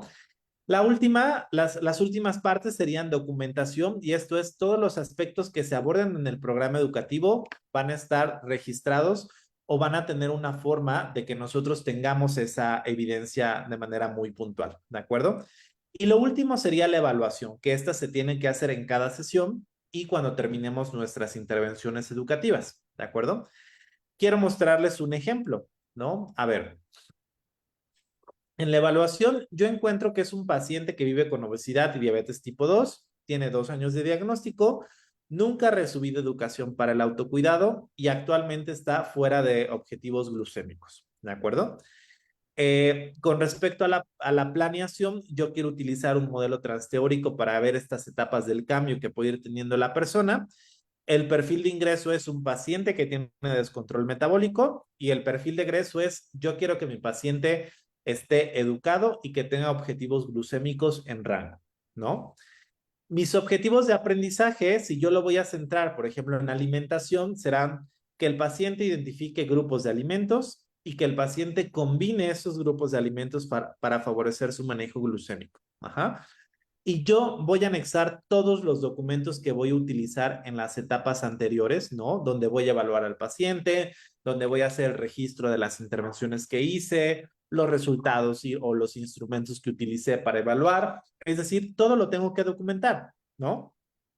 Y ya al final, en la parte de evaluación, pues yo ahí sí decidí que tal vez voy a hacer una sopa de letras o un registro de alimentos o quiero hacer un maratón de conocimientos en alimentación y diabetes de manera muy particular, ¿de acuerdo? Entonces, pues sí, o sea, la realidad es que así se vería sola y esto solamente es una propuesta porque también ustedes podrán identificar que no hay una sola manera de hacer un programa educativo, ¿no? Y creo que eso puede ser enriquecedor, pero es importante que tengamos estas perspectivas, ¿de acuerdo? Muy bien. Y ya para finalizar, me gustaría compartirles estos mensajes para que ustedes se lleven al consultorio, para que se lleven al aula, al servicio social, en donde ustedes estén ejerciendo, digamos, una práctica indispensable. Y es que, pues la realidad es que el proceso de educación es indispensable porque nos ayuda a prestar atención a las preocupaciones del paciente y a establecer una relación de confianza, ¿no? Nos ayuda también a elegir objetivos concretos y alcanzables, de común acuerdo con la persona, ¿ok? Podemos involucrar a la familia o a la red de apoyo que, insisto, creo que esto es sumamente relevante en esta población y nos permite también evaluar periódicamente el progreso, los logros, las áreas de oportunidad y también de ir modificando, ¿no? O sea, tampoco los procesos educativos los vean como algo lineal, o sea, más bien es como algo que es continuo y que sucede en todo momento, ¿ok?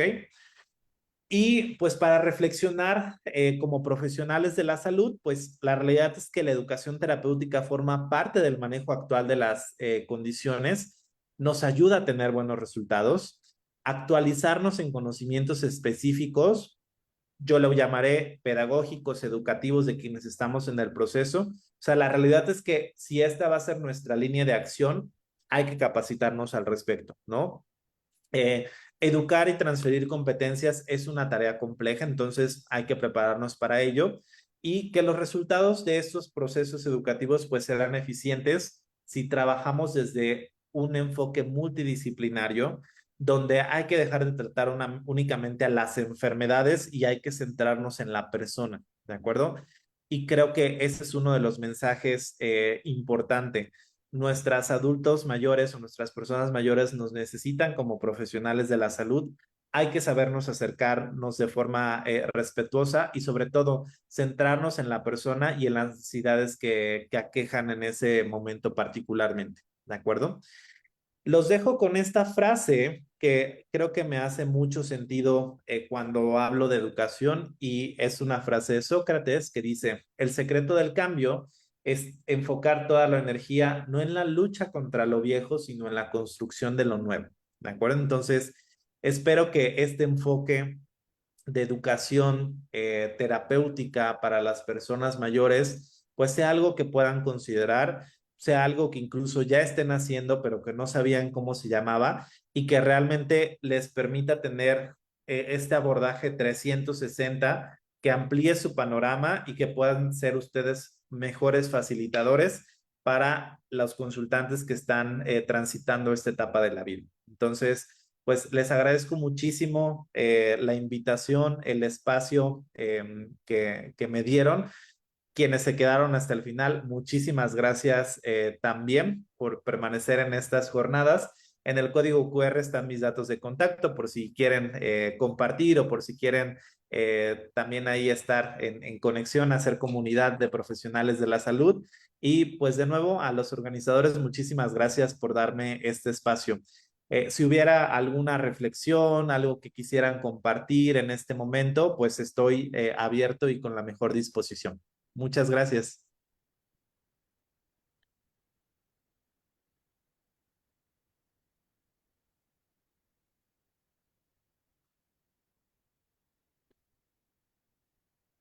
Felicitarlo por su tema, que quedó muy claro, al parecer es sencillo, pero es algo complicado, ¿verdad? Y irnos conociendo primero yo como sujeto de la enfermería y el paciente y su entorno de la comunidad, ¿verdad? Entonces, me parece muy importante. Yo tengo un curso sobre el primer nivel de atención. Ajá. Y me encantaría, pues sí, yo trabajo en algunas ocasiones en comunidad. Soy enfermera jubilada, pero Okay. todavía hago actividades de primer nivel. Muchas gracias por toda esta aportación y la voy a tomar en cuenta. Muchas gracias. No, al contrario, muchísimas gracias. La realidad es que qué gusto poderla escuchar. Y justo, o sea, creo que en el primer nivel de atención, estos procesos de educación tienen mucho potencial. Entonces, hay que iniciar por lo mínimo indispensable, ¿no? Porque la realidad es que sí, a veces podría abrumar un poco pensar en todo este proceso y la realidad es que no voy a decir que no es complejo, o sea, sí lo es, pero hay que iniciar con lo que tengamos y es un paso a paso, ¿no? Entonces, creo que espero y gracias por hacerme saber este comentario.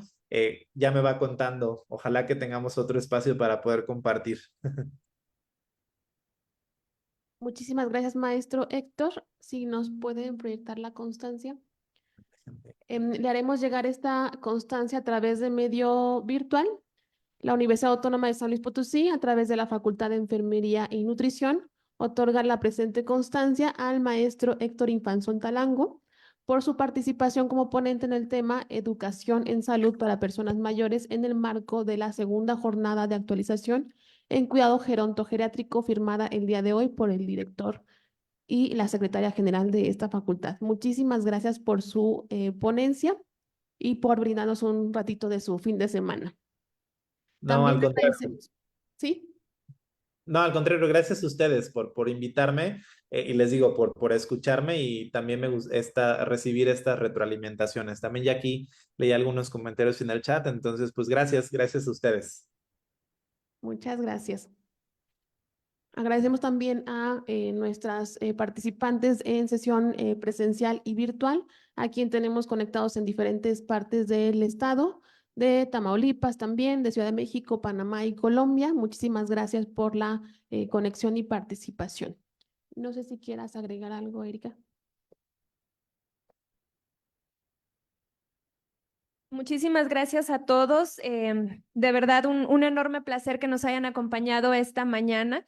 A nombre del maestro Luis Antonio Martínez Gurrión, el director de nuestra facultad, agradecerles el tiempo y pues sobre todo, como decía la maestra Mariana, habernos brindado un espacio de su fin de semana para conectarse en esta pequeña jornada de actualización.